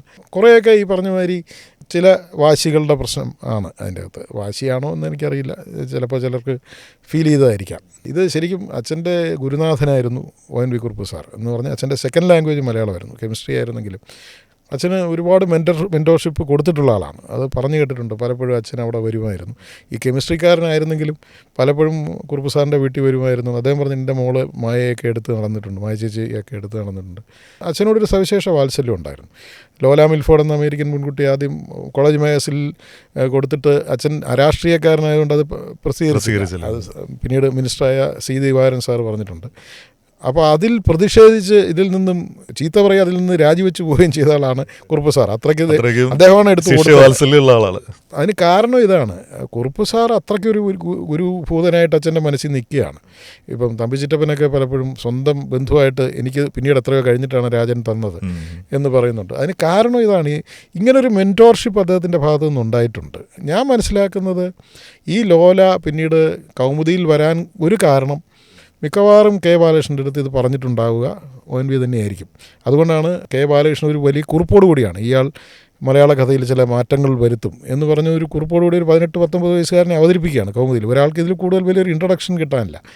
അതുകൊണ്ടൊക്കെ ആയിരിക്കാം കുറുപ്പ് സാറിനെയാണ് അച്ഛൻ കമേഴ്സ്യൽ സിനിമകൾ കാര്യമായി, കമേഴ്സ്യൽ എന്ന് പറഞ്ഞാൽ കുറച്ചുകൂടി ജനപ്രിയ സിനിമകളിലേക്ക് ചേക്കേറിയതിന് ശേഷം ഏറ്റവും കൂടുതൽ സിനിമകളിൽ ONV ആണ് പാട്ട് എഴുതിയിരിക്കുന്നത്. കുറുപ്പ് സാറിനെയാണ് വിളിച്ചത്. ആ പാട്ടുകൾ വലിയ ഹിറ്റുമായിരുന്നു. കൂടെ അതിന് മുമ്പ് ചെയ്ത 4 പടങ്ങളിൽ ഒരു പടത്തിലേ ഉള്ളൂ പാട്ട്. അത് നവംബറിൻ്റെ നഷ്ടം. അത് ഒരു പാട്ടെന്ന് പറയാനില്ല, ഒരു പാട്ടേ ഉള്ളൂ. മറ്റേ പാട്ട് അരികിലോ എന്നുള്ള പാട്ട് പൂർണ്ണമായിട്ടില്ല. അത് ഞാൻ മനസ്സിലാക്കിയിട്ടുള്ളത് ചിത്രചേച്ചിയുടെയൊക്കെ ആദ്യത്തെ പാട്ടുകളിലൊന്നാണ്. അരുന്ധതിയും ചിത്രയും കൂടെയാണ്. അതെനിക്ക് വളരെ ഇഷ്ടമുള്ള MG രാധാകൃഷ്ണനായിരുന്നു. പക്ഷെ അതിലെ മറ്റേ പാട്ട് ചെയ്തിരിക്കുന്നത് KC വർഗീസ്. അതെ, അച്ഛൻ്റെ പഴയ തൃശ്ശൂർ സുഹൃത്ത് വലയത്തിലുള്ള ആളാണ്, കുന്നംകുളം വർഗീസ്. അതെ, ഏകാന്തതയെ നിന്റെ ദ്വീപിൽ. അത് ജെൻസിയാണ് പാടിയിരിക്കുന്നത്. എനിക്കൊന്നു ആ പാട്ട് അധികം ശ്രദ്ധിക്കപ്പെട്ടിട്ടില്ല. പക്ഷെ അതിലെ വളരെ മൂഡ് സെറ്റിംഗ് ആയിട്ടുള്ള വിഷ്വൽസാണ്. കാരണം അതൊരു ആ പെൺകുട്ടി ഡിപ്രഷൻ്റെ ഒരു വക്കിലേക്ക് പോകുന്ന ഇതിലാണ് ചിത്രീകരണം നടന്നിരിക്കുന്നത്. എനിക്ക് വളരെ പ്രോഗ്രസീവായിട്ട് തോന്നിയിട്ടുള്ള ഒരു വിഷ്വലൈസേഷനാണ് ആ പാട്ടിൻ്റെ. രണ്ടാമത്തെ പാട്ടും വളരെ ഡിഫറൻ്റാണ്. അശോക് കുമാറിൻ്റെ ക്യാമറയാണ്. ഞാൻ ഗായിക സിത്താര ഇതിനെപ്പറ്റി പറഞ്ഞു കേട്ടിട്ടുണ്ട്. ഈ അരികിലോ അകലെയോ അതിൻ്റെ പിക്ചറൈസേഷൻ വളരെ ഡിഫറൻ്റാണ് എന്ന് പറഞ്ഞു കേട്ടിട്ടുണ്ട്. അതും ആ പാട്ടിൻ്റെ പകുതി വരെ ഞാൻ ഇതിൻ്റെ റെക്കോർഡിങ്ങിൻ്റെ സമയത്ത് ഞാൻ പോയിട്ടുണ്ട്. യേശുദാസിനെ അടുത്ത് കാണുന്നത് ആ സമയത്താണ്. അതിലാണ് ഈ ഏകാന്തതയെ നിൻ്റെ ദ്വീപിൽ പടത്തിൽ കൊടുത്തിരിക്കുന്ന ജെൻസി ആണെങ്കിലും അദ്ദേഹം പാടിയൊരു വേർഷനുണ്ട്. അത് ഭയങ്കര, എനിക്ക് അവിടെ നമ്മൾ കൺസോളിലിരുന്ന് ഇത് കേൾക്കുന്നതിൻ്റെ എനിക്ക് തോന്നുന്നു എനിക്കന്ന് ഒരു 6-7 വയസ്സൊക്കെ ഉള്ളൂ, 8 വയസ്സ് കാണും, അത്രയേ ഉള്ളൂ. പക്ഷേ നമ്മുടെ മനസ്സിലിങ്ങനെ അതിങ്ങനെ ആ ശബ്ദം നിറയുന്നത്. യേശുദാസ് എന്ന വലിയ ഗായകന്റെ ശബ്ദത്തിന്റെ പല കാലഘട്ടങ്ങളിലുള്ള ഏറ്റവും നല്ല കാലമാണിത്. 80-90 തുടക്കം, 82 മറ്റോ ആണ് ആ സമയത്ത് അദ്ദേഹം. പക്ഷേ ആ പാട്ട് ജെൻസിയുടെ വെർഷനാണ് കൊടുത്തത്. അവിടെ വെച്ചായിരുന്നു ഇതിൻ്റെ റെക്കോർഡിങ്. അതിൻ്റെ മറ്റേ പാട്ട് ഞാൻ റെക്കോർഡിങ് ഞാൻ ഓർക്കുന്നില്ല. പക്ഷേ ആ പാട്ട് റെക്കോർഡ് ചെയ്ത് വന്നത് മുഴുവൻ കേട്ടിട്ടുണ്ട്. അതിൻ്റെ പകുതി വരെ ഉള്ളൂ സിനിമയിൽ. അതാ ഞാൻ പറഞ്ഞു, മുഴുവൻ പാട്ട് വെച്ച് കൊടുക്കില്ല. ഇത് ചിലപ്പോൾ സംഗീത സംവിധാന ദേഷ്യം വരും. കാരണം ഇത്രയും കഷ്ടപ്പെട്ട് ചെയ്തിട്ട് എന്തിനാ, എന്നാൽ പിന്നെ 1.5 പാട്ട് മതിയായിരുന്നല്ലോ എന്ന് പലർക്കും തോന്നാം. അതാണ് അച്ഛൻ അങ്ങനെ അതിനോട് സിനിമയ്ക്ക് ഇത്രയേ ഉള്ളെങ്കിൽ അത് മതി, ബാക്കി വേണ്ട. ഈവൻ പെരുവഴിയമ്പലത്തിൽ ഒരു ഹരികഥാ കാലക്ഷേപമാണ്. MG രാധാകൃഷ്ണൻ. അതെ, ഒരുപക്ഷെ മലയാള സിനിമയിലെ ഏക ഹരികഥാ കാലക്ഷേപവും അത് തന്നെയാണ്. ഇപ്പോൾ കാലഹരണപ്പെട്ടു പോയ ഒരു കലാരൂപമാണ്. അത് ഓണാട്ടുകര പ്രദേശത്ത് മാത്രമുള്ള ഒരു കഥാപ്രസംഗത്തിൻ്റെ ഒരു മുൻഗാമിയാണ്. പറയുന്ന പുരാണ കഥകളാണ്, ഭാഗവത പുരാണമായിരിക്കും മിക്കവാറും വരുന്നത്. കാളിദാരിക യുദ്ധമാണ് ഇതിൻ്റെ അകത്ത് പറയുന്നത്. മനോഹരമായ കമ്പോസിഷനാണ്. കാവലൻ നാരായണ പണിക്കരാണ്. അദ്ദേഹം അറിഞ്ഞെഴുതി കൊടുത്താണ്. ഞാൻ മനസ്സിലാക്കുന്ന അദ്ദേഹം ഒരു പൈസ പോലും അതിന് വാങ്ങിച്ചിട്ടില്ല അതിൻ്റെ എഴുതി കൊടുത്തതിന്. ഹരിപ്പാട്ടുകാരനായ ഓണാട്ടുകാരുടെ ഹൃദയം അറിയുന്ന ആൾ MG രാധാകൃഷ്ണനാണ് അതിൻ്റെ അകത്ത് സംഗീതം കൊടുത്തിരുന്നത്. അദ്ദേഹം എപ്പോഴും പറയും, എന്തൊരു മനോഹരമായ വർക്കായിരുന്നു, പക്ഷേ അത് ഒരിക്കലും ആകാശവാണി കൊടുക്കാൻ പറ്റത്തില്ല. കാരണം അത് പാട്ടാണോ ചോദിച്ചു കഴിഞ്ഞാൽ പാട്ടല്ല. വാണിയൻ കുഞ്ചുവിൻ്റെ മകൻ രാമൻ പ്രഭാകരൻ പിള്ളയെ കൊല്ലുന്നത് ഈ പാട്ടിൻ്റെ ഇതിലാണ്. അത് ഭയങ്കര രസമുള്ള കട്സുമാണത്. പടപ്പുറപ്പാട് എന്ന് പറയുമ്പോഴത്തേക്കും ഇയാൾ കത്തിയായിട്ട് ഇങ്ങനെ എണീക്കുന്ന ഒരു സാധനമാണ്. അപ്പോൾ അതൊക്കെ അവിടുന്ന് മറ്റേയാളെ ചേസ് ചെയ്യുന്ന ആളെ അവസാനം പിന്നെ കുത്തേണ്ടി വരുന്നതൊക്കെ അവിടെ കാളിദാരിക യുദ്ധമായിട്ടാണ് അതിനെ ചേർത്തിരിക്കുന്നത്. വളരെ രസകരമായ ചിത്രീകരണം. ഞാനിപ്പോഴും ഓർക്കുന്നുണ്ട്, മധുവൻ പാട്ടായിരുന്നു ആ പോർഷൻ ചെയ്യുന്നത്. അന്ന് നല്ല തിരശ്ശീലകളൊന്നുമില്ല. അന്ന് സെൻറ്റേഴ്സിൽ മാത്രമേ വല്ലതും കണ്ടിട്ടുള്ളൂ. പല സ്ഥലത്തും എന്താണ് നടന്നതെന്ന് പോലും പഴയ കൊട്ടകകളിൽ അത് മനസ്സിലായിട്ടില്ല. 79 ബ്ലാക്ക് ആൻഡ് വൈറ്റ് കാലമാണ്. പിന്നീട് അതിൻ്റെ നല്ല പ്രിൻ്റ് കാണുമ്പോഴാണ് എത്ര നല്ല ഫോട്ടോഗ്രാഫി ആയിരുന്നു എന്നും എത്ര നല്ല എഡിറ്റിംഗ് ആയിരുന്നു എന്നും ഒക്കെ ഞാൻ ഓർക്കുന്നത്. മാത്രമല്ല, ഇപ്പോൾ ഒരു തിരക്കഥയിൽ അല്ലെങ്കിൽ ഒരു സിനിമയിൽ ഒരു ലെയർ ഒരു സംഘർഷഭരിതമായിട്ടുള്ള കാര്യങ്ങൾ നടക്കുന്നു, പാരലൽ അവിടെ ഒരു മ്യൂസിക്കൽ കാര്യം നടക്കുന്നു. ഇത് എത്രയോ സിനിമകളിൽ പിന്നീട് നമ്മൾ ഇത് പക്ഷേ ഹരികഥാകാലക്ഷേപം മുഴുവനാക്കാനും പറ്റിയിട്ടില്ല. അതിനു മുമ്പേ സിനിമയിൽ കുത്തു കടന്നു, അവൻ ഓടിക്കഴിഞ്ഞു അപ്പോഴത്തെ. അപ്പോൾ സ്വാഭാവികമായിട്ടും MG രാധാകൃഷ്ണനും കാവാലത്തിനും ഉള്ളിലെങ്കിലും തോന്നിക്കാണും, നമ്മൾ ഇത്രയും കഷ്ടപ്പെട്ട് ചെയ്തിട്ട് എൻ്റെ വേരിയൻ്റ് കേൾപ്പിച്ചില്ലല്ലോ എന്ന് തോന്നാം. പക്ഷെ സിനിമയ്ക്ക് അത്രേ ആവശ്യമുള്ളൂ. പക്ഷെ സിനിമ എപ്പോഴും ഒരു അപ്ലൈഡ് ആർട്ട് എന്നുള്ള രീതിയിൽ സിനിമയിലെ പാട്ടുകൾക്ക് അല്ലെങ്കിൽ സിനിമയിലെ സംഗീതത്തിന് സ്വന്തമായിട്ടുള്ളൊരു അസ്തിത്വത്തിൻ്റെ ആവശ്യമില്ല എന്നാണ് എനിക്ക് തോന്നിയിട്ടുള്ളത്. കമ്പോസിറ്റ് ആർട്ട് ശരിക്കും പറഞ്ഞത് എല്ലാം കൂടി കലർന്ന്. അപ്പോൾ നമ്മൾ സിനിമയ്ക്ക് വേണ്ടി നമ്മൾ ഒരു കാര്യം എത്ര വലിയ കലാകാരനാണെങ്കിലും അത് സിനിമയ്ക്ക് സംഭാവന കൊടുത്തു കഴിഞ്ഞാൽ പിന്നെ അത് സിനിമയുടെ ഭാഗമാണ്. നമുക്കത് സ്വന്തമായിട്ട് വേണമെന്ന് ശഠിക്കുമ്പോഴാണ് ഈ പ്രശ്നങ്ങളൊക്കെ ഉടലെടുക്കുന്നത്. അതെ. പക്ഷേ ഇതൊന്നും പരിഭവമായിട്ടൊന്നും അച്ഛനോടൊന്നും പറഞ്ഞിട്ടില്ല. അവർക്ക് തോന്നിയിരിക്കാം, ഞാനാണ് ആ സ്ഥാനത്തെങ്കിൽ എനിക്ക് തോന്നുമായിരുന്ന ഒരു കാര്യമാണ്. അതാണ് ഞാൻ പറഞ്ഞത്. പെരുവഴിയമ്പലം എന്നുള്ള സിനിമ സ്വന്തമായിട്ട് സംവിധാനം ചെയ്യുന്നു. അതിനുശേഷം പിന്നീട് ആ ഒരു ജനുസിൽ വരുന്ന ഒരു കമേഴ്ഷ്യൽ ലെയറിൽ വരുന്ന ആദ്യത്തെ സിനിമ കൂടെവിടെയാണ്. അതല്ലാതെ വരുന്ന 2 സിനിമകൾ, കള്ളൻ പവിത്രൻ, അതുപോലെ തന്നെ ഒരിടത്തൊരു ഫയൽ വാൻ എന്നുള്ള സിനിമ. ഒരിടത്തൊരു ഫയൽ വാനിലേക്ക് പോകുമ്പോൾ ജോൺസൺ എന്ന് പറഞ്ഞ സംഗീത സംവിധായകൻ അദ്ദേഹത്തിൻ്റെ സമാന്തര സിനിമകളിലേക്കുള്ളൊരു ചുവടുവെപ്പ് കൂടിയാണ്. കൂടെവിടെ എന്ന സിനിമയിൽ അദ്ദേഹം ഇവർ തമ്മിലുള്ളൊരു സർഗസൗഹൃദത്തിന് തുടക്കമിട്ടിട്ടുണ്ടെങ്കിലും ഒരിടത്തൊരു ഫയൽവാൻ്റെ ഒരു മ്യൂസിക് വളരെ വ്യത്യസ്തമായ ഒന്നായിരുന്നു. പ്രത്യേകിച്ചും ഫയൽവാൻ്റെ ഒരു ആദ്യ രാത്രി ചക്രയും ഫയൽവാനും കൂടി സംഗമിക്കുന്നു. അവിടെ എന്ത് സംഗീതം കൊടുക്കണമെന്ന് ജോൺസന് വലിയ കൺഫ്യൂഷൻ ഉണ്ടായിരുന്നു. അപ്പോൾ സംവിധായകൻ ഇടപെട്ടു. അതിൻ്റെ ഒരു വിശേഷങ്ങളെ പറ്റി പറയുന്നുണ്ട്. ഈ ജോൺസേട്ടനെ അച്ഛൻ കണ്ടെത്തുന്നത് ഭരതമാവൻ്റെ സ്കൂളിൽ നിന്ന് തന്നെയാണ്. മിക്കവാറും ആരവം അതിൻ്റെ റീ റെക്കോർഡിങ് നടക്കുമ്പോൾ നല്ല മിടുക്കന്മാർ 2 പിള്ളേരെന്ന് പറഞ്ഞു. ഒന്ന് ഔസേപ്പച്ചനും മറ്റേ ജോൺസനുമാണ്. എന്തുകൊണ്ടോ ജോൺസേട്ടനെയാണ് അച്ഛൻ പിക്ക് ചെയ്തത്. അപ്പോൾ പറയുന്ന ഈ ഫുൾ ഓർക്കസ്ട്ര ഇരിക്കുമ്പോൾ അന്ന് വളരെ മെലിഞ്ഞിട്ടാണ്. ഈ മെലിഞ്ഞ ആ ചെറുക്കൻ എണീറ്റ് നിന്ന് ഒരൊറ്റ വായനയാണ് ഈ സ്ക്രീനിൽ നോക്കിക്കൊണ്ട് ഇതിൽ അവൻ്റെ ഒരു എനർജി എന്താണ്. അച്ഛൻ ഭയങ്കര ഉയരമോ അല്ലെങ്കിൽ ഫുൾ ഗ്രൂപ്പ് ഇരിക്കുമ്പോൾ പുള്ളി അത് ലീഡ് ചെയ്ത് വായിക്കും. പുള്ളി അതിൻ്റെ ആവേശത്തിൽ വായിക്കുന്നതാണ്. അപ്പോൾ അച്ഛനത് ഭയങ്കരമായിട്ട് നോട്ട് ചെയ്തു. ആദ്യത്തെ പെരുവഴിയമ്പലത്തിൻ്റെ ബാക്ക്ഗ്രൗണ്ട് സ്കോർ ഗുൺസിംഗ് ആയിരുന്നു. അത് കൃത്യമായിട്ട് ഈ ഒരു ഡിഫറൻസ് അച്ഛൻ്റെ എല്ലാ പടങ്ങളിലും ഉണ്ട്. ഒരാൾ സംഗീതം ചെയ്ത ആൾ തന്നെ പശ്ചാത്തല സംഗീതം ചെയ്യണമെന്നില്ല. ഗുൺസിംഗ് അച്ഛൻ്റെ 3 പടങ്ങളിൽ വന്നിട്ടുണ്ട്. ഒന്ന് നവംബറിൻ്റെ നഷ്ടത്തിലെ ബാക്ക്ഗ്രൗണ്ട് സ്കോർ അദ്ദേഹമായിരുന്നു. അതുപോലെ അരപ്പട്ട കിട്ടിയ ഗ്രാമത്തിൽ, അപ്പോൾ പലരും ശ്രദ്ധിക്കാത്ത കാര്യമാണ്. പെരുവഴി അമ്പലത്തിലെ ബാക്ക്ഗ്രൗണ്ട് സ്കോർ എനിക്ക് ഭയങ്കര ഇഷ്ടമുള്ളതാണ്. പലപ്പോഴും പതർപാഞ്ചേരിയുടെ ആ ഫ്ലൂട്ട് നോട്ടുണ്ടല്ലോ, ബാംസുരി, അതുമായിട്ട് വളരെ സാമ്യം തോന്നിയ ഒന്നാണ് പെരുവഴി അമ്പലത്തിലെ ഒരു ഫ്ലൂട്ടുണ്ട്. അതാണ് അവസാനം എൻഡ് ചെയ്യുന്ന ടൈറ്റിൽ സെൻഡ് ചെയ്യുമ്പോഴും ഒക്കെ സത്യം പറഞ്ഞാൽ അത് ശ്രദ്ധിക്കേണ്ടതാണ്. ഇനി ആ സിനിമ കാണുമ്പോൾ ശ്രദ്ധിക്കേണ്ടതാണ്. പെരുവഴി അമ്പലത്തിൻ്റെ ബാക്ക്ഗ്രൗണ്ട് സ്കോർ വളരെയധികം ഞാൻ നോട്ട് ചെയ്തിട്ടുള്ളതാണ്. ഈ സമയത്താണ് ഒരിടത്തൊരു ഫയൽവാൻ വരുന്നത്. ഒരിടത്തൊരു ഫയൽവാൻ്റെ അതിൽ പാട്ടുകളില്ല. അങ്ങനെ ജോൺസേട്ടനെ വിളിക്കുന്നു. ജോൺസേട്ടനപ്പം വളരെ മനോഹരമായിട്ട് മ്യൂസിക് ചെയ്യുന്ന അച്ഛൻ പറഞ്ഞു. അത് ഈ ഫോക്കാണ് പുള്ളി യൂസ് ചെയ്തത് മുഴുവൻ. അതാണ് കൂടോടയിലേക്ക് വരുമ്പോഴാണ് ശരിക്കും ഇത് വരുന്നത്, വെസ്റ്റേൺ വരുന്നത്. ഇതിൽ അദ്ദേഹം യൂസ് ചെയ്തേക്കുന്ന മുഴുവൻ നാടൻ പ്രയോഗങ്ങളും ഹമ്മിങ്സും ഒക്കെയാണ്. അപ്പോൾ ഇത് വന്നപ്പോൾ ഈ ഫയൽവാൻ്റെ ഫസ്റ്റ് നൈറ്റ് വന്നപ്പം പുള്ളി ഒന്ന് അറച്ചു, എന്താ ചെയ്യേണ്ടതെന്ന് അറിയില്ല. അപ്പോൾ അച്ഛൻ പറഞ്ഞു അത് ഇത്രയേ ഉള്ളൂ, ഫയൽവാൻ ഒരു കുട്ടിയാണ്, അയാളുടെ ഉള്ളിൽ ഈ പെൺകുട്ടിയുമായി നിൽക്കുമ്പോൾ ഒരു ഗോതയാണ് അയാളുടെ മനസ്സിൽ. അയാളൊരു ഗുസ്തി പോലെയാണത് കാണുന്നത്. അതുകൊണ്ടാണ് അയാൾ മുണ്ടൂരി കളയുകയും ചുറ്റും മാരവം വരുന്നു, ഇവർ കൈകോർക്കുന്നു. അവിടെ അപ്ലോസ് മതി എന്ന് പറഞ്ഞു, കയ്യടി മാത്രം മതി. അപ്പോൾ പുള്ളിക്ക് കിട്ടി സാധനം. പക്ഷെ അതിൻ്റെ ഒരു എൻഡിൽ ഇവൾക്കൊരു വാത്സല്യം തോന്നി തുടങ്ങുകയാണ്. ഇയാളൊരു ശിശുവിനെ പോലുള്ള നിഷ്കളങ്കനായ ഒരാളാണല്ലോ എന്ന് മനസ്സിലാവുന്നിടത്ത് അവിടെ എനിക്കൊന്ന് ലതികയോ മറ്റോ ആയിരിക്കാം,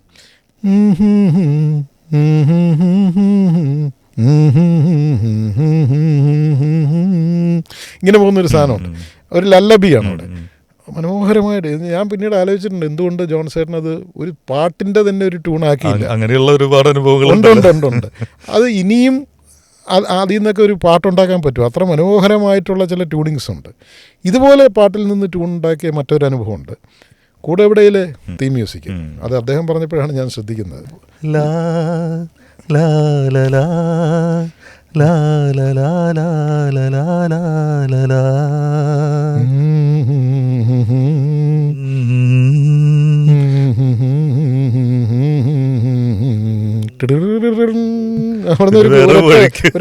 ഒരു കയറ്റമാണ്, ഒരു ക്രസന്റ്. ഇതേ സാധനം പുള്ളി ഉപഹാരം എന്ന് പറയുന്ന ചിത്രത്തിന് പൊൻമേഘമോ, അതെനിക്ക് തോന്നുന്നു ഷിബു ചക്രവർത്തിയുടെ വരികൾ ആദ്യത്തെ പടം മറ്റുമാണ്. പക്ഷെ ആ പാട്ട് അത്രയ്ക്ക് അങ്ങോട്ട് ശ്രദ്ധിക്കപ്പെട്ടില്ല എന്ന് ജോൺസേട്ടൻ തന്നെ പറഞ്ഞു. മാർക്കോസാണ് പാടിയിരിക്കുന്നത്. പക്ഷേ ആ ട്യൂൺ എന്തൊരു ട്യൂണാണ്. കൂടെവിടയിൽ തുടങ്ങുന്നു ശരിക്കും ജോൺസേട്ടൻ്റെ ബാക്ക്ഗ്രൗണ്ട് സ്കോറിലെ വെസ്റ്റേൺ ഓർക്കസ്ട്രേഷൻ എന്നാണ് ഞാൻ മനസ്സിലാക്കുന്നത്. അതിന് മുമ്പ് അദ്ദേഹം ചെയ്തതെല്ലാം മിക്കവാറും ഫോക്കായിരുന്നു. ഇപ്പോൾ തകരയെടുത്താൽ മാത്രമല്ല, ഇപ്പോൾ വെസ്റ്റേൺ നമ്മൾ പറയുമ്പോൾ പെട്ടെന്ന് എല്ലാവരും തെറ്റിദ്ധരിക്കുക നമ്മളൊരു ഡിസ്കോയുടെ ബീറ്റ് അല്ല, അതല്ലാതെ ഒരു ക്ലാസിക്കൽ വെസ്റ്റേൺ ആണ്. പിയാനോ ആണ്. എനിക്ക് തോന്നുന്നു അതിൻ്റെ അകത്ത് രവി പുത്തൂരാൻ പിയാനോ പഠിക്കുന്നുണ്ട്. അതിൻ്റെ അകത്ത് മണിയമ്പിള്ള രാജുചേട്ടൻ്റെ ക്യാരക്ടർ വയലിൻ പഠിക്കും. അപ്പോൾ ഇതെല്ലാം അദ്ദേഹത്തിന് ഇൻസ്പിറേഷൻ ആയിരുന്നിരിക്കാം. അങ്ങനെയുള്ള സിനിമകൾക്ക് കൊടുക്കുന്ന ഒരു വേറൊരു ലെയർ, അതായത് ഊട്ടിയിലെ ഒരു ബോർഡിംഗ് സ്കൂൾ, നമ്മളതിന് ശേഷം ഇപ്പോൾ ഡെയ്സി എന്നുള്ള സിനിമ വരുന്നു, നോട്ട്ബുക്ക് എന്നുള്ള സിനിമ വരുന്നു, ഇങ്ങനെ ഒരുപാട് സിനിമകൾ പല ലാംഗ്വേജിലും വരുന്നു. അതെ അതെ, ഇത്തരം സിനിമകളുടെ ഒരു മ്യൂസിക് നമ്മൾ സാധാരണ കേൾക്കുന്നൊരു മ്യൂസിക് പാറ്റേൺ അല്ല എന്നുള്ളൊരു കാര്യം ഇതിൽ നിന്നാണ് നമ്മൾ കാണുന്നത്. അതെ, അത് വളരെ കൃത്യമായിട്ട് അത് പ്ലേസ് ചെയ്തിട്ടുണ്ട്. അത് ശരിയായ നോവൽ മണിപ്പൂരിൽ എവിടെയോ നടക്കുന്നൊരു സംഭവമാണ്. അതിൻ്റെ അകത്ത് ഒരു ബ്രാഹ്മിൻ ലേഡിയാണ്. ആ ബ്രാഹ്മിൻ ലേഡിയുടെ ഒരു കസിൻ, ഒരു പട്ടാഭിരാമനോ അതോ ഇല്ലിക്കാടുകൾ പൂക്കും, അതിനെയാണ് പിന്നെ ഒരു എന്താണ് കാഞ്ഞിരപ്പള്ളിക്കാരൻ ക്രിസ്ത്യാനിയിലേക്കും ചെങ്ങന്നൂരുകാരി ആലീസിലേക്കും. അതൊരു വലിയ മെറ്റമോർഫോസിസ് ആണ്. എന്ന് മാത്രമല്ല ആ നോവലിൽ പറയുന്ന അന്ത്യമല്ലല്ലോ.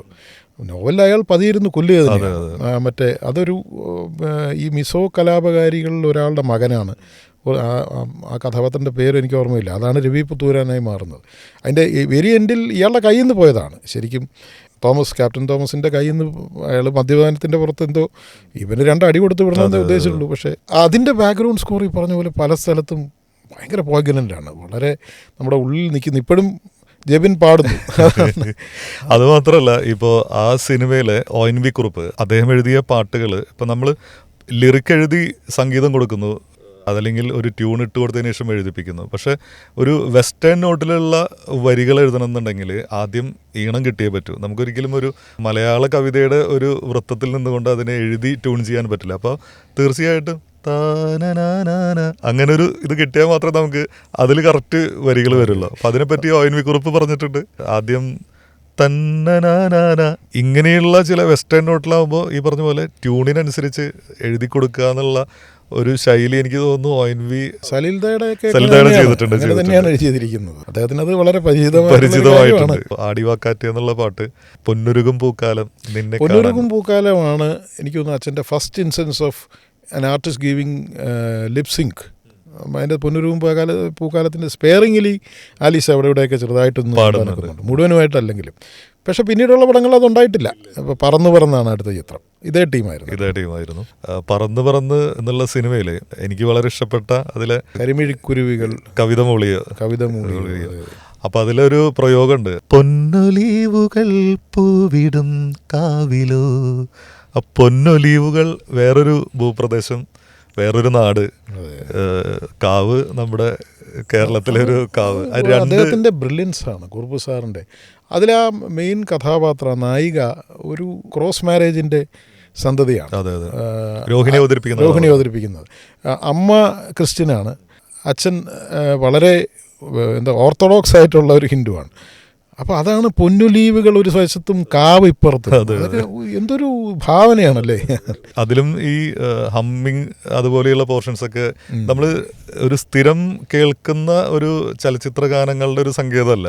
ജോൺസൺ മാഷ് വരുന്ന സമയത്ത് ഇതിനൊക്കെ മറികടക്കുന്നുണ്ട്. അതിനൊക്കെ ഭയങ്കരമായിട്ട് ഈ സാധനത്തിനെ അങ്ങ് സ്കെയിൽ ചെയ്യുകയാണ്. ഈ മ്യൂസിക്കും പല സ്ഥലത്തും ബാക്ക്ഗ്രൗണ്ട് സ്കോറും വളരെ മനോഹരമാണ് പടത്തിൻ്റെ.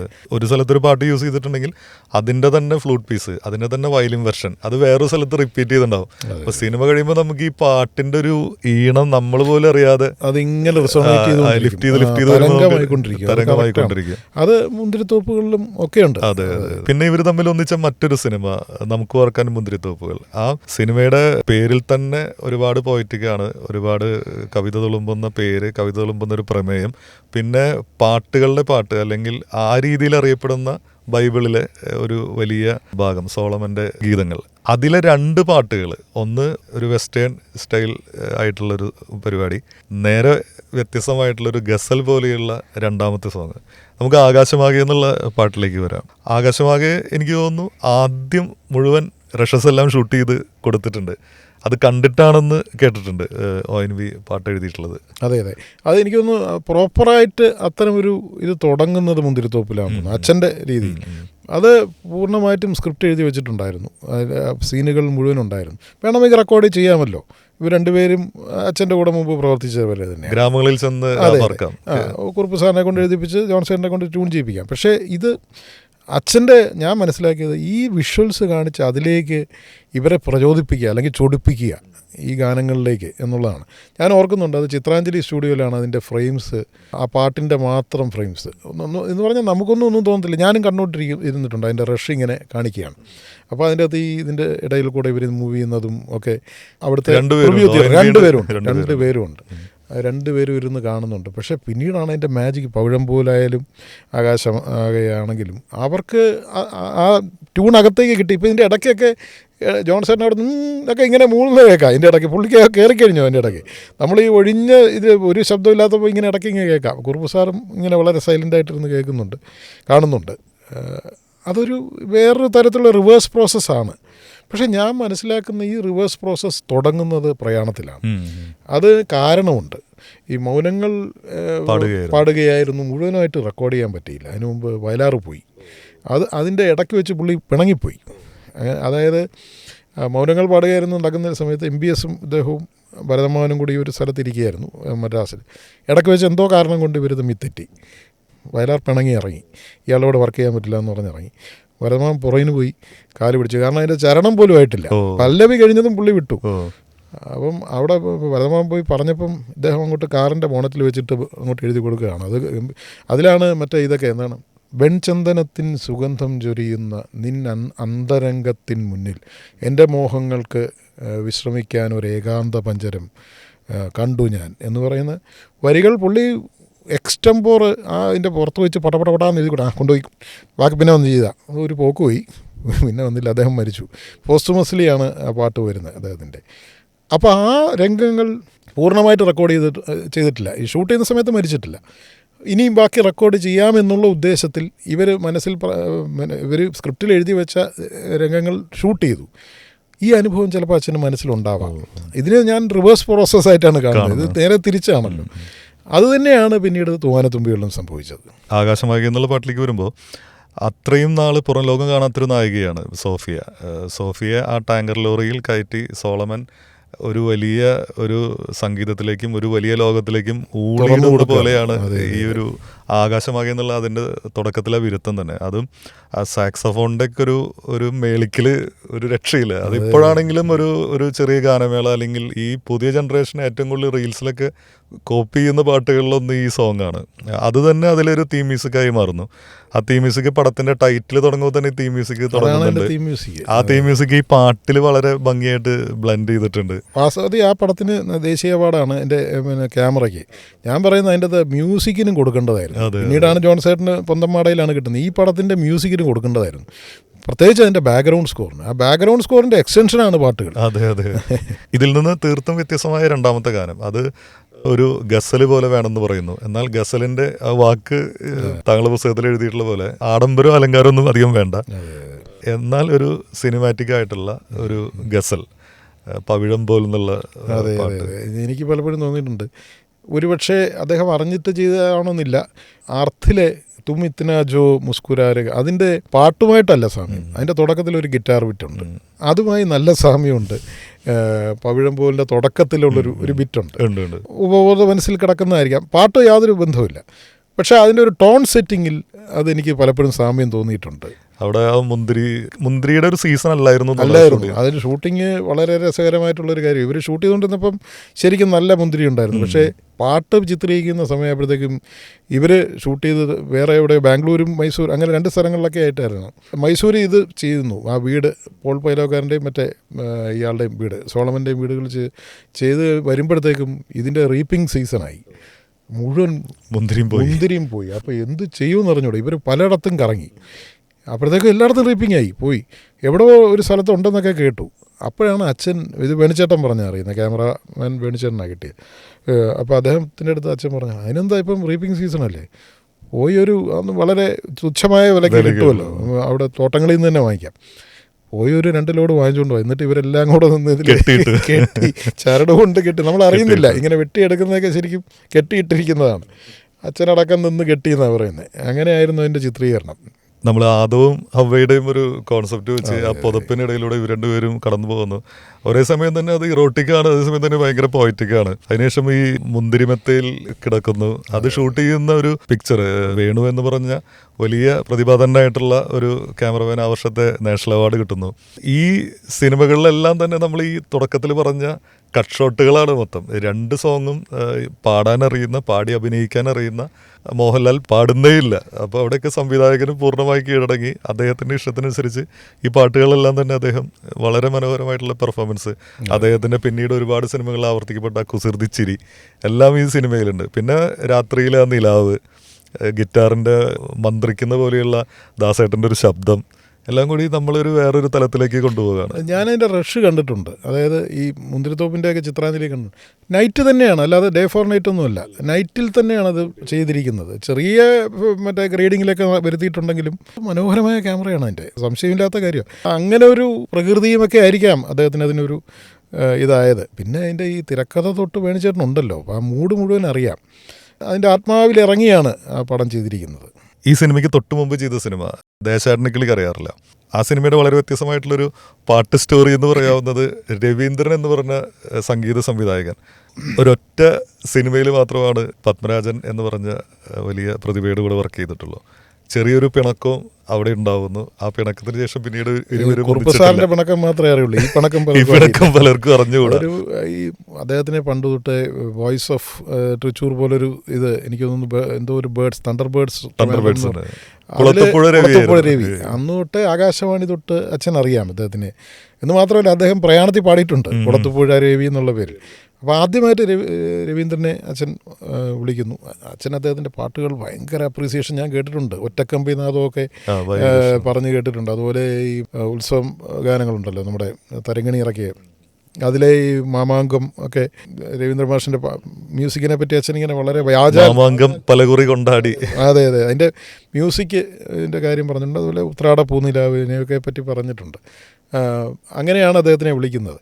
പക്ഷേ രവീന്ദ്രൻ മാഷിന് ബാക്ക്ഗ്രൗണ്ട് സ്കോറിൽ താല്പര്യമില്ല. അദ്ദേഹം എൻ്റെ അടുത്ത് പിന്നീട് അദ്ദേഹം പറഞ്ഞിട്ടുണ്ട്, എനിക്ക് പാട്ട് ചെയ്യാനേ താല്പര്യമുള്ളൂ, ഇത് പപ്പൻ വന്നിട്ട് ബാക്ക്ഗ്രൗണ്ട് ചെയ്യണമെന്ന് പറഞ്ഞു ഭയങ്കരമായിട്ട് നിർബന്ധിച്ചു.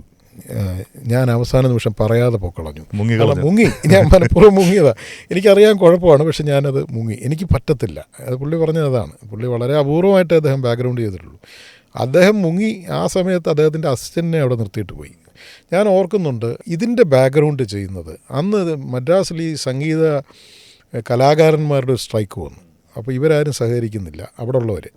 ഇതിൻ്റെ ബാക്ക്ഗ്രൗണ്ട് സ്കോർ ചെയ്യുന്നത് തിരുവനന്തപുരത്താണ്. എനിക്ക് തോന്നുന്നു അച്ഛൻ്റെ പടങ്ങളിൽ ആകെ ഒരു BGM നടന്നിരിക്കുന്നത് ഇവിടെയാണ്. മുഴുവൻ കലാകാരന്മാർ അച്ഛൻ അന്ന് വിളിച്ചുകൊണ്ട് വന്നത് ആകാശവാണിയിലെ അച്ഛൻ്റെ കൂടെ സഹപ്രവർത്തകരായിട്ടുള്ള കലാകാരന്മാർ, flute Gopalakrishnan, Sasikumar sir violin, ഒക്കെ വലിയ നിലയിൽ വിദ്വാൻമാരാണ്. ഇവരൊക്കെയാണ് അതിൻ്റെ അകത്ത് പങ്കെടുക്കുന്നത്. ഇതിൻ്റെ മ്യൂസിക് ഡയറക്ഷൻ ബാക്ക്ഗ്രൗണ്ട് ചെയ്യുമ്പം ഞാൻ കാണുന്നുണ്ട് ഒരു കുറിയ ഒരു മനുഷ്യൻ, കറുത്തൊരു കുറിയ മനുഷ്യൻ, അദ്ദേഹമാണ് നിന്ന് ചെയ്യുന്നത്. ദൂരെ ഞാൻ എപ്പോഴും ഒരിക്കൽ കൺസോളിൽ നിന്ന് കണ്ട ഒരു കാഴ്ച മാത്രമേ എനിക്ക് ഓർമ്മയുള്ളൂ. അപ്പോൾ ഈ മൊത്തം ഇവരെല്ലാം അവിടെ ഇരിപ്പുണ്ട്. ബാക്കി എല്ലാവരെയും അച്ഛന് പരിചിതരാണ്, ഏറ്റവും എക്സ്പേർട്സ് ആയിരുന്നു. പക്ഷെ അവരാരും സിനിമയ്ക്ക് വേണ്ടി സ്ഥിരം ബാക്ക്ഗ്രൗണ്ട് ചെയ്യുന്ന ആളുകളല്ല അതിൻ്റെ ബാക്ക്ഗ്രൗണ്ട് ചെയ്തിരിക്കുന്നത്. അപ്പോൾ അച്ഛൻ്റെ നിർദ്ദേശങ്ങൾക്കനുസരിച്ച് അന്ന് ഇതാണല്ലോ ലൂപ്പാണ്, അന്ന് ഇതുപോലല്ല. അപ്പോൾ ഫുൾ ഇങ്ങനെ ഓടി പിന്നെ വീണ്ടും കറങ്ങി വരണം. അപ്പോൾ ഇത് നോക്കിയിട്ട് ഇങ്ങനെ അച്ഛൻ കൂടെ നിന്ന് ചെയ്യിച്ചു. അപ്പോൾ അച്ഛനത് വാശിക്ക് ചെയ്യുമായിരുന്നു. ഇദ്ദേഹം ഇല്ലാത്തതുകൊണ്ട് ഞാൻ അസിസ്റ്റൻ്റ്. ഒരുപാട് വർഷങ്ങൾക്ക് ശേഷം ഞാൻ അമൃത TV വർക്ക് ചെയ്യുമ്പോൾ അവിടെ സിനിമാ കാര്യങ്ങൾ എന്ന പരിപാടി ചെയ്യുന്നത് സിനിമയുടെ പിന്നണി പ്രവർത്തനങ്ങളാണ്. ബാക്ക്ഗ്രൗണ്ട് സ്കോറാണ് എനിക്കും താല്പര്യമുള്ള വിഷയമായതുകൊണ്ട് ഒരു വിഷയം അതായിരുന്നു. ബാക്ക്ഗ്രൗണ്ട് സ്കോറുകളെ പറ്റി ജോൺ സേട്ടൻ്റെ ചെയ്തു, SP വെങ്കടേഷിൻ്റെ ചെയ്തു. ചെയ്യാൻ അവിടെ പോയിരിക്കുമ്പോൾ ലാൽ ജോസ് എൻ്റെ സുഹൃത്താണ്. അദ്ദേഹമാണ് അദ്ദേഹത്തിന് വളരെ താല്പര്യമുള്ളൊരു അദ്ദേഹമായിരുന്നു അവതാരകൻ. അദ്ദേഹത്തിന് ബാക്ക്ഗ്രൗണ്ട് സ്കോർ വലിയ താല്പര്യമുള്ള ആളുമാണ്. അപ്പോൾ അദ്ദേഹം ഇങ്ങനെ പറഞ്ഞപ്പം SP വെങ്കടേഷ് സാർ ഇങ്ങനെ രാജാവിൻ്റെ മകൻ ആദ്യം ചെയ്ത കാര്യം പറഞ്ഞു അതൊക്കെ മുന്നാടി ഒരു പടത്തിൽ ഞാൻ ചെയ്തിട്ട് അതിലാണ് എൻ്റെ ടൈറ്റിൽ ആദ്യം വരുന്നത്, സഹായി എന്നുള്ളത്. അപ്പോൾ അത് ഏത് പടം എന്ന് ചോദിച്ചു. അത് തെരിയലേ ഡയറക്ടർ എന്ത് പോച്ച്. അപ്പോൾ അതിൽ സംഗീതം രവീന്ദ്രൻ, സഹായി SP വെങ്കടേഷ്. അപ്പോൾ ഇത് എനിക്കറിയില്ലായിരുന്നു. മലയാളത്തിൽ എഴുതി കാണിച്ചില്ല, പുള്ളിക്ക് മനസ്സിലായില്ല. കുറേ കാലം രവീന്ദ്രൻ മാഷ് ഇതിനോട് മിണ്ടിയില്ല.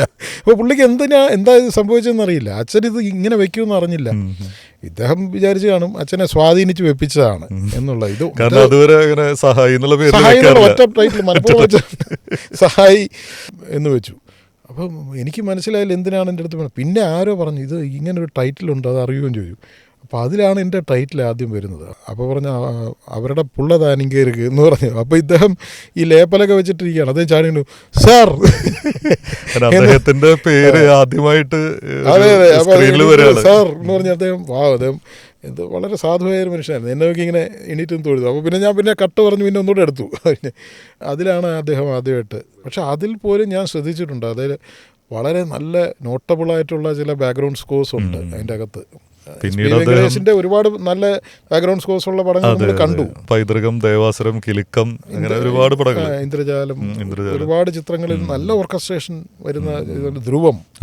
പുള്ളി അതിന്റെ ഒരു മാസ്റ്റർ ആയിരുന്നു ശരിക്കും. BGM ആയിരുന്നു പുള്ളിയുടെ പാട്ടുകളെക്കാൾ രസകരമായിരുന്നത് എന്ന് തോന്നിയിട്ടുണ്ട്. പിണക്കമൊക്കെ ഉണ്ടായിരുന്നെങ്കിലും ഇപ്പൊ ഈ സഹായി എന്നുള്ളൊരു ടൈറ്റിൽ വെച്ചു. പിന്നെ 2 പാട്ടുകൾ ചെയ്തു. ബാക്ക്ഗ്രൗണ്ട് സ്കോർ ചെയ്യുന്നതിന് മുന്നേ പറയാതെ മുങ്ങിക്കളഞ്ഞു എങ്കിൽ പോലും വളരെ മനോഹരമായ. എന്റെ തെറ്റാണ്. അദ്ദേഹം പറയുന്നത് ഒരിക്കലും ഞാൻ പപ്പനെ കുറ്റപ്പെടുത്തില്ല, ഞാൻ മിണ്ടിയില്ല, കാരണം എന്നെ പിടിച്ച് നിർത്തുവാണ്, അതുകൊണ്ട് ഞാൻ പറയാതെ അങ്ങ് മുങ്ങി എന്ന് പറഞ്ഞു. പക്ഷെ അതിലെ 2 പാട്ടുകളും ഉഗ്രൻ പാട്ടുകളാണ്. പൂവേ, ONV വരികള്, വാനമ്പാടി. അത് അതിൻ്റെ പിന്നിൽ വേറൊരു കഥയും കൂടെ ഉണ്ട്. എനിക്ക് തോന്നുന്നു അതിൽ ആദ്യത്തെ ഒരു പാട്ട് പാടിയത് ശ്രീമതി ലതികയായിരുന്നു. പക്ഷെ അച്ഛനത് രണ്ടും ചിത്ര തന്നെ പാടണമെന്നുള്ളത്. നമ്മളതിൻ്റെ റെക്കോർഡിങ് കണ്ടാൽ അറിയാം, ലതിക മാഡത്തിന് റെക്കോർഡിങ്ങിന് നിൽക്കുന്ന പടം കാണാൻ പറ്റും. പക്ഷെ എന്തുകൊണ്ടോ അച്ഛന് ചിത്ര ചേച്ചി തന്നെ പാടണം. ആ ശബ്ദത്തോടുള്ള ഇഷ്ടമായിരിക്കാം. കാരണം നവംബറിന്റെ നഷ്ടത്തിന് ശേഷം പിന്നീട് പാടുന്നത് ഈ സിനിമയാണെന്ന് തോന്നുന്നു. പാടുന്നത് അതിനുശേഷം ചിത്ര എന്നുള്ള ഗായികയുടെ ആദ്യ സിനിമ നവംബറിന്റെ നഷ്ടമാണല്ലോ. അത് പത്മരാജന്റെ സിനിമ തന്നെയാണ്. അതിനുശേഷം ഈ സിനിമയിൽ അതിലും ഈ പറഞ്ഞ പോലെ രവീന്ദ്ര സംഗീതത്തിന്റെ ടിപ്പിക്കൽ എന്ന് പറയുന്ന വളവും ഒടിവും ആരോഹണം അവരോഹണമൊക്കെ വരുന്ന രീതിയിലുള്ള ദാസേട്ടന്റെ ബേസ് സൗണ്ട്, അതിന്റെ ഒരു കയറ്റിറക്കങ്ങൾ എല്ലാം ഉള്ള 2 പാട്ടുകൾ. പൂ വേണോ പൂ വേണോ, അതാണ്. അത് പാടണമെങ്കിലും പറയണമെങ്കിലും ഇപ്പോൾ പൂ വേണോ പൂ എന്നുള്ളത് അത് കറക്റ്റ് ആ സംഗീതത്തിൻ്റെ ഒരു മീറ്ററിൽ കിട്ടണമെന്നുണ്ടെങ്കിലും കുറച്ച് പാടുള്ളൊരു പാട്ടാണ്. പക്ഷേ എപ്പോൾ കേട്ടാലും വളരെ പ്ലസൻ്റ് ആണ്. ഇപ്പോൾ അടുത്തിടെ സോഷ്യൽ മീഡിയയിലൊക്കെ ഒരാൾ എഴുതിയിട്ടുണ്ടായിരുന്നു, ഇയർഫോണിൽ ഈ പാട്ട് വെച്ചുകൊണ്ട് നമ്മളൊരു ലൈൻ ബസ്സിൽ കയറി പുറത്തേക്ക് നോക്കിയിരുന്നു കഴിഞ്ഞാൽ ഇത്രയും പ്ലസൻ്റ് ആയിട്ടുള്ളൊരു മൂഡ് വേറെ നമുക്ക് കിട്ടില്ല. അതുപോലെ നമ്മളിപ്പോൾ BGM സ്കോറുകളെ പറ്റി പറഞ്ഞു. മലയാള സിനിമയിലെ മറ്റൊരു വലിയ പുതുമ എന്ന് പറഞ്ഞാൽ തീം മ്യൂസിക്കുകളാണ്. ഇപ്പോൾ റീ റെക്കോർഡിംഗ് എന്ന് പറയുന്നു, ബാക്ക്ഗ്രൗണ്ട് സ്കോർ എന്ന് പറയുന്നു, പാട്ടുകളുണ്ട്. പക്ഷേ ഒരു തീം മ്യൂസിക് അത് ആ സിനിമയിലെ തന്നെ പാട്ടുകളെക്കാൾ പ്രശസ്തമാവുന്ന ഒരു അവസ്ഥ വന്നു. അത്തരമൊരു രീതി കൊണ്ടുവന്നതും ജോൺസൺ മാഷാണ്. അതും ഈ പറഞ്ഞ ഭരതൻ പത്മരാജൻ സിനിമയിലാണ്, തകരയിലെ തീം മ്യൂസിക്. എനിക്ക് തോന്നുന്നു അതിൽ നിന്നാണ് പിന്നീട് ചാമരം, പിന്നീട് ഒരുപാട് സിനിമകൾ, പ്രത്യേകിച്ച് ഇപ്പോഴത്തെ ജനറേഷന് വളരെയധികം ഇഷ്ടപ്പെട്ട തൂവാനത്തുമ്പികൾ, നമുക്കൊക്കെ മുന്തിരിത്തോപ്പുകൾ, അങ്ങനെ കുറേയധികം സിനിമകൾ. തകരയിലെ തീം മ്യൂസിക്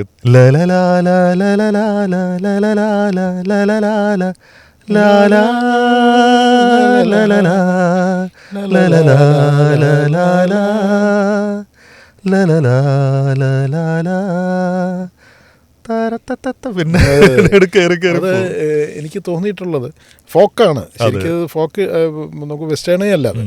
പക്ഷേ അതിൽ കൃത്യമായി 16 വയതിനിലെ ഇളയരാജയുടെ ഒരു സ്വാധീനം എന്നേ പറയാൻ പറ്റുള്ളൂ. ഞാൻ മനസ്സിലാക്കിയിട്ടുള്ളത് ആ ചിത്രങ്ങളിലേക്ക് പിന്നണിയിൽ ജോൺസേട്ടനും ഉണ്ടായിട്ടുണ്ട്. അപ്പം അതിൻ്റെ സ്വാധീനം ഏതാണ്ട് അതേ മൂഡിലുള്ള ഒരു സിനിമയാണല്ലോ തകര.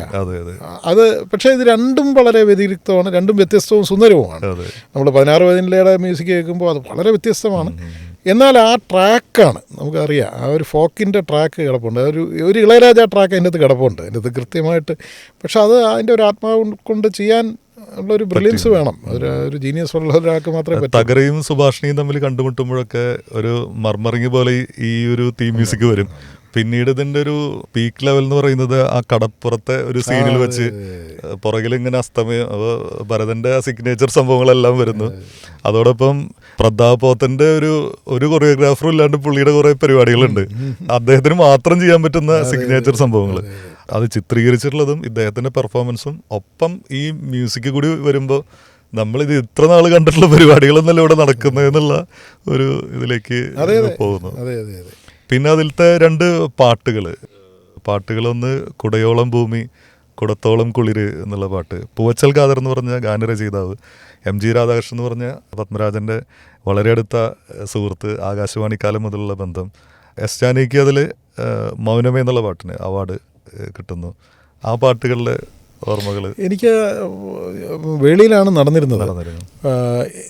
എനിക്ക് ഒരു ഓർമ്മയുള്ളത്, അതിൻ്റെ ഷൂട്ടിംഗ് തുടങ്ങുന്ന ദിവസം ഞങ്ങൾ പോയിട്ടുണ്ട്. ഒരൊറ്റ ദിവസം വേളിയിൽ പൂജ ഫാമിലി എല്ലാവരെയും വിളിച്ചിട്ടുണ്ട്, ഭരതമോഹൻ, പിന്നെ അതിൻ്റെ നിർമ്മാതാവ് ബാബുങ്കൾ VV ബാബു, അദ്ദേഹം വിളിച്ചിട്ടുള്ളതുകൊണ്ട് ഞങ്ങൾ കുടുംബമായിട്ട് പോയി. പൊതുവേ അച്ഛൻ്റെ സെറ്റുകളിൽ പോകുന്നത് അമ്മയ്ക്കും വലിയ താല്പര്യമില്ലായിരുന്നു, അച്ഛൻ്റെ കോൺസെൻട്രേഷൻ പോകുമെന്ന് പറയാൻ. വളരെ അപൂർവമായിട്ട് ഞാൻ വിളിച്ചിട്ടുള്ളപ്പോൾ പോയിട്ടുണ്ട്. പക്ഷേ ഈ പോസ്റ്റ് ഷൂട്ടിന് പോയിട്ടുണ്ട് പലപ്പോഴും, ഡബ്ബിങ്ങിന്. എൻ്റെ സിസ്റ്റർ പലതിനും ഡബ് ചെയ്തിട്ടുണ്ട്. കള്ളൻ പവിത്രയിൽ ഡബ് ചെയ്തിട്ടുണ്ട്. പിന്നെ തിങ്കളാഴ്ച ദിവസത്തിൽ ഒരു വേഷം തന്നെ ചെയ്തിട്ടുണ്ട്. പറന്നിൽ ബേബി അഞ്ജുവിൻ്റെ ക്യാരക്ടർ ഡബ് ചെയ്തിരിക്കുന്നത് മാധവാണ്, എൻ്റെ സിസ്റ്ററാണ്. അപ്പോൾ അതിനാണ് കൂടുതൽ എനിക്കത് കാണാൻ ഭയങ്കര ഇഷ്ടമുള്ളൊരു പ്രോസസ്സാണ് ഈ ഡബ്ബിങ്. ഭയങ്കര വേറൊരു തരം റീക്രിയേഷനാണ്. ജോൺ എബ്രഹാമിനെ കൊണ്ട് ഡബ് ചെയ്തിട്ടുണ്ട്. അത് കള്ളൻ ബോധത്തിൻ്റെ വെരി എൻഡിലാണ്. അന്നാണ് അത് തീരുന്നത്. ഡബ്ബിങ് തീരുന്ന ദിവസമാണ്, ഒരു ദിവസം പകൽ അന്ന് തീരുകയാണ്. അപ്പം തലേ ദിവസം മറ്റേ ജോൺ വന്നിട്ടുണ്ട്. അവിടെ അച്ഛനൊരു റൂമുണ്ട്, അച്ഛൻ അവിടെ കിടക്കാറില്ല, ഇദ്ദേഹമാണ് അന്ന് അവിടെ കിടന്നത്. അന്ന് രാവിലെ പോകാൻ നേരത്തെ അച്ഛൻ്റെ ഒരു ഉടുപ്പെടുത്ത് ഇദ്ദേഹത്തിന് കൊടുത്തു, പുതിയ അദ്ദേഹം നല്ല നീറ്റായിട്ട് കുളിച്ച് നീറ്റായിട്ട് വന്നിട്ട് എന്തോ പോകാൻ നേരത്തൊരു ഇത് കൊടുക്കും, എപ്പോഴും ഒരു അല്ല എപ്പോഴും ഒരു വഴിച്ചെലവിനൊരു ഇത് കൊടുക്കും. അത് പറഞ്ഞാൽ വെറുതെ വന്നതല്ലേ, പിന്നെ ഒരു പണിയുണ്ട് വാ എന്ന് പറഞ്ഞ അച്ഛൻ നേരെ ഡബിങ്ങിന് അവിടെ. അപ്പം അത് സിനിമയിലില്ല. വെരി എൻഡിൽ ഈ കള്ളൻ പവിത്രൻ നടന്നു പോകുമ്പോൾ കള്ളൻ എന്നിങ്ങനെ ഏതോ ഒരു കുട്ടി വിളിക്കുന്ന പോലെ ഒരു ഇത്. ആദ്യം വിളിക്കുന്ന കള്ളൻ എന്നുള്ള വിളി മാധു തന്നെയാണ് വിളിച്ചിരിക്കുന്നത്. അത് കഴിയുമ്പോൾ പല ആളുകൾ വിളിക്കുന്നു, അച്ഛനും വിളിച്ചിട്ടുണ്ട് ആ കൂട്ടത്തിൽ. അപ്പോൾ ഇങ്ങനെ കള്ളൻ പവിത്രൻ ഇങ്ങനെ തിരിഞ്ഞ് നോക്കി അയാളുടെ ഒരു ജോൺ എബ്രഹാമാണ് ഉറച്ച് വിളിക്കുന്നത്, കള്ളൻ. പക്ഷെ അത് സിനിമയിൽ അത് എഡിറ്റ് ചെയ്ത് പോയി, അതിൻ്റെ ആവശ്യമില്ല. അതൊരു ഈ പറഞ്ഞ അബ്സ്ട്രാക്റ്റ് നാടകം പോലെ ആയിപ്പോകുന്നുള്ളത് ഓർത്തിട്ട് അച്ഛനത് കട്ട് ചെയ്ത് കളഞ്ഞു. അങ്ങനെ ഒരു സീൻ ഓർമ്മയുണ്ട്. അച്ഛനായിട്ട് വളരെ അടുപ്പമുള്ള ആളായിരുന്നു ജോൺ എബ്രഹാം. തകരയിലെ പാട്ടിലേക്ക് വരുമ്പോൾ തകരയിൽ ഫസ്റ്റ് ചെന്നപ്പോൾ എൻ്റെ ഓർമ്മയാണ് ഭരതമോഹൻ പപ്പൻ ഫ്രെയിംവിക്ക് എന്ന് പറയും. ഇവരങ്ങനെ ഒരു ഇതുണ്ട്. എൻ്റെ ഓർമ്മ ശരിയാണെങ്കിൽ നവംബറിൻ്റെ നഷ്ടം അതിൻ്റെ തുടക്കം ഒരു ഡ്രീമുണ്ടല്ലോ, മീരയുടെ ഡ്രീം, അത് ഷൂട്ട് ചെയ്യുമ്പോൾ ഭരതമോഹൻ ത്രൂട്ടുണ്ട്. അത് മദ്രാസിലാണ് ചെയ്യുന്നത്. ഇവർ ഒരുമിച്ച് ഇരിക്കുന്ന പടമുണ്ട് മാധവിയുടെ കൂടെ, അച്ഛനും ഭരതനും കൂടെ. അതിലെ പല ഷോട്ട്സും കമ്പോസ് ചെയ്തിരിക്കുന്ന ഭരതനാണ്. അപ്പോൾ ഇത് പപ്പൻ ഷോട്ട് വയ്ക്ക് എന്ന് പറഞ്ഞു. കാരണം അപ്പോഴത്തേക്ക് അച്ഛൻ പെരുവഴിയമ്പലം കഴിഞ്ഞ് നിൽക്കുന്ന സമയമാണ്. അതിൽ ഒറ്റ ഷോട്ടേ ഉള്ളൂ. ആ സൺസെറ്റിൻ്റെ ഒരു ഇതിൽ പ്രതാപ് അവിടെ നിന്ന് ഓടി വാ എന്ന് പറയുന്നുണ്ട്. അശോക് കുമാറാണ് ക്യാമറ. അപ്പോൾ ഇതിങ്ങനെ കയറി ഇങ്ങനെ സൺസെറ്റിലൊരു സിലൗട്ട്, അത് വലിയ ഇതുണ്ട്. അത് ഇതാണ് കുടയോളം ഭൂമിയുടെ തുടക്കത്തിൽ ആ ഒരു ബീറ്റ്സിൽ ഇങ്ങനെ ഇങ്ങനെ കയറി വരുന്നൊരു സാധനം. സ്കൈയുടെ പലതരം പരിപാടികൾ ഭരതൻ എന്ന് പറഞ്ഞ വലിയൊരു ഒബ്സഷനാണ്. അതെ, ഇങ്ങനെ കുറെ ലോ ആംഗിൾ ഉണ്ടാവും. പിന്നെ ആകാശം വെച്ച് എന്തൊക്കെ മാന്ത്രികത കാണിക്കാൻ പറ്റും, അത് മുഴുവൻ. ഞാനിങ്ങനെ ഓർക്കുന്നത് മറ്റൊരു ബാക്ക്ഗ്രൗണ്ട് സ്കോർ, അത് എൻ്റെ ഒരു സുഹൃത്ത് സംഗീതത്തെ സംഗീതത്തെപ്പറ്റി വളരെ ബോധമുള്ള ഒരാളാണ്, എൻ്റെ അടുത്ത സുഹൃത്താണ്. അദ്ദേഹം ഒരിക്കലും ഓർമ്മിപ്പിക്കുമ്പോഴാണ് ഞാൻ ആ ഷോട്ട്, കാരണം എൻ്റെ ഓർമ്മയിലില്ലായിരുന്നു ആ ഷോട്ട്. ഇയാളുടെ ഔസേപ്പിൻ്റെ ഒരു വരവുണ്ട് ലോറിയിൽ, തിരിച്ചു വരവുണ്ട്. ഇയാൾ മരിച്ചു എന്നോ ഇയാൾ എവിടെയോ പോയിരിക്കുകയാണ്, പിന്നെ വേലനുമായിട്ടുള്ള എന്തൊരു ഫൈറ്റിന് ശേഷം. MSV ആണ് മ്യൂസിക്. അവിടെ ഇതുപോലൊരു ലോ ആംഗിൾ ഷോട്ടാണ്. ഒരു ഹമ്പോ മറ്റാണ്, ഹമ്പല്ല, ഒരു മൗണ്ടാണ്. അതും ഇതുപോലെ ഒരു സൂര്യനോ മറ്റോ ആണ് ബാക്ക്ഗ്രൗണ്ടിൽ. സൂര്യനുണ്ടോയെന്ന് അറിയില്ല. പക്ഷേ അവിടെ ഒരു ലോറി ഇങ്ങനെ വരികയാണ്. ലോറി ഇങ്ങനെ വരുന്നത് ഇങ്ങനെയാണ്. അതായത് നമ്മൾ ആദ്യം അതിൻ്റെ തല മാത്രമേ കാണുള്ളൂ. അതിങ്ങനെ കയറി വരുമ്പോൾ അതിങ്ങനെ ലോറി തിരിച്ചു വരികയാണ്. ആ ലോറിക്കാരൻ്റെ തിരിച്ചു വരവാണ്. അത് മുഴുവൻ ഈ വൈക്കോല് കയറ്റിയ ഒരു ലോറിയാണ്. അവിടെ ഒരു മ്യൂസിക്കുണ്ട്, MSV ആണ് കൊടുത്തത്. അതൊരു സിംഹം സടകുടഞ്ഞ് എഴുതി നിൽക്കുന്ന പോലെ എന്നാണ് അദ്ദേഹം ജയകൃഷ്ണൻ. ശരിക്കും നമുക്ക് പേടിച്ചു പോകും. കാരണം അതിങ്ങനെ ഇങ്ങനെ കയറി നമ്മൾ ഈ ഒരു ലോ ആംഗിളിൽ റോഡിൻ്റെ ഇപ്പുറത്താണ്. അത് ആ മൗണ്ട് ഇങ്ങനെ കയറി വരുന്ന, അയാളിങ്ങനെ കയറി വരുന്നതിൻ്റെ ഭരതമോഹൻ്റെ വിഷ്വൽസ് ഒരു രക്ഷയില്ല. ചില സമയത്ത് പുള്ളി ഞെട്ടിച്ച് കഴിഞ്ഞു. ചാട്ടയിലേക്ക് ചില ഫ്രെയിംസ്, ചാട്ടയിലെ സംഗീതം ഇതുപോലെ അത് ജോൺസേട്ടൻ്റെ ബാക്ക്ഗ്രൗണ്ട് സ്കോർ എടുക്കുന്ന സമയത്ത് അദ്ദേഹം പറഞ്ഞിട്ടുണ്ട്. അതിന് ഭരതേട്ടൻ വടക്കാഞ്ചേരി ഭാഗത്തൊക്കെ ഉള്ള കുറേ ഈ കൊമ്പും കുടലും ഒക്കെ ഇവരെ കൊണ്ടുവന്നു. ഇവർക്കാണെങ്കിൽ ഇതുമായിട്ട് സിങ്ക് ചെയ്യണോ, അന്ന് ഇത് നോക്കിയിട്ടാണ് വായിക്കുന്നത് ഈ മുഴുവൻ. ഇദ്ദേഹം ദേവതപറ്റി പറയുമ്പോൾ ഏറ്റവും സ്പീഡിൽ, ഇപ്പോൾ ജെറി അമൽദേവിൻ്റെ ഒരു ഇൻ്റർവ്യൂ എടുത്തപ്പോൾ അദ്ദേഹം പറഞ്ഞു, എനിക്കും ഈ പറഞ്ഞ നേരത്തെ രവീന്ദ്ര മാഷ് പറഞ്ഞ പോലെ എനിക്ക് വലിയ താല്പര്യമില്ല BGM ചെയ്യാൻ. ഒന്ന്, ഞാൻ ഒരുപാട് സമയമെടുക്കും. സമയമെടുക്കുമ്പോൾ പ്രൊഡ്യൂസർക്ക് അത് അധിക ചെലവായിരിക്കും. അപ്പോൾ അതേ സമയത്ത് ഇവരെല്ലാം ജോൺസൺ മാഷെ ആശ്രയിക്കുന്നത് അദ്ദേഹം ഒരു ദിവസം 4 റീലാണ് ചെയ്ത് തീർക്കുന്നത്. 4 റീൽ അടിച്ച് തീർക്കുകയാണ്. അതെന്ന് എന്ന് വെച്ചിട്ട് അതങ്ങനെ ഉഴപ്പലൊന്നുമല്ല. അത് അത്രയും അതല്ലാതെ വേറെ ഒന്നും ചിന്തിക്കാൻ പറ്റില്ല. അതുകൊണ്ട് തന്നെ എനിക്ക് തോന്നുന്നു ഭരതനും പത്മരാജനും കൂടി ജോൺസൺ എന്ന് പറഞ്ഞ ആളുടെ എല്ലാ കഴിവുകളും കണ്ടെത്തി. പിന്നെ അവിടുന്ന് അങ്ങോട്ട് സത്യനന്ദിക്കാട് ഇദ്ദേഹത്തെ ആശ്രയിക്കുന്നു, ഫാസിൽ ആശ്രയിക്കുന്നു, പ്രിയദർശനെ ആശ്രയിക്കുന്നു. എല്ലാവരും. മലയാള സിനിമയിലെ ഏറ്റവും നല്ല പിന്നെ ബാക്ക്ഗ്രൗണ്ട് സ്കോറുകളിലൊന്നാണ് മണിച്ചിത്രത്താഴ്. താളവട്ടത്തിന്റെ ബാക്ക്ഗ്രൗണ്ട് സ്കോർ ജോൺസേട്ടനാണെന്നാണ് എൻ്റെ ഓർമ്മ. അതിഗംഭീരമാണ്. അതെ. കേളിയിലെ ബാക്ക്ഗ്രൗണ്ട് സ്കോർ, അതിൽ ചില ഒരു ഫ്ലൂട്ട് പീസൊക്കെ ഉണ്ട് ഭരതമോഹൻ്റെ. അത് മാത്രമല്ല, ഇപ്പം നമ്മൾ ഈ ചർച്ച ചെയ്ത കമേഴ്ഷ്യൽ സിനിമയിലെ അന്നത്തെ ഏറ്റവും വലിയ ഹിറ്റ് മേക്കേഴ്സ് എല്ലാം തന്നെ ഇദ്ദേഹത്തെ ആശ്രയിക്കുന്നതോടൊപ്പം തന്നെ ഈ ഒരിടത്തൊരു ഫയൽമാനിലൂടെ വേറൊരു തരം സിനിമകളും വഴങ്ങുമെന്ന് അദ്ദേഹം തെളിയിച്ചു. അതിനുള്ള ഒരു സ്കൂള് പത്മരാജന്റെ സിനിമയായിരുന്നു. പൊന്തന്മാടയിലേക്ക് പൊന്തന്മാട മാത്രമല്ല, ചെറിയാച്ചന്റെ ക്രൂരകൃത്യങ്ങൾ, ജോൺ എബ്രഹാം ഇദ്ദേഹത്തെ ആശ്രയിക്കുകയാണ്. ഏത് തരം സിനിമ നിങ്ങളെടുത്തോ BGM ചെയ്യാൻ ഇവിടെ ജോൺസൺ എന്ന് പറഞ്ഞ വലിയ പ്രതിഭയുണ്ട്. അതുമാത്രമല്ല, ഇപ്പോൾ പോലും പാട്ടുകൾ ചെയ്യുന്നത് ഒരേ തലമുറയിലുള്ള ഒപ്പം വർക്ക് ചെയ്യുന്ന ഒരാളാണെങ്കിൽ അവിടെ BGM ചെയ്യാൻ വേണ്ടി മാത്രം മറ്റേയാളെ വിളിക്കുമ്പോൾ അയാൾക്കൊരു ഈഗോ പലപ്പോഴും ഉണ്ടാവും. കാരണം അതൊരു ചെറിയ പണിയായിട്ട് പലരും കരുതാറുണ്ട്. പക്ഷെ ഇദ്ദേഹം ചെയ്തിട്ടുള്ളത് രവീന്ദ്രൻ മ്യൂസിക് ചെയ്യുന്നു, ഇദ്ദേഹം BGM ചെയ്യുന്നു. തൂവാനത്തുമ്പിയുള്ളതിന്റെ ബാക്ക്ഗ്രൗണ്ട് സ്കോറുകൾ ആ പാട്ടുകളെക്കാട്ടിലും ചെറുപ്പക്കാരെ ഓർക്കുന്നു. പാട്ടുകൾ ഹിറ്റാണ് എങ്കിൽ പോലും ഇപ്പോഴും ആളുകളുടെ എത്രയോ സിനിമകളിൽ അതേ ബാക്ക്ഗ്രൗണ്ട് ട്യൂൺ പിന്നീട് റിപ്പീറ്റ് ചെയ്തിട്ടുണ്ട്.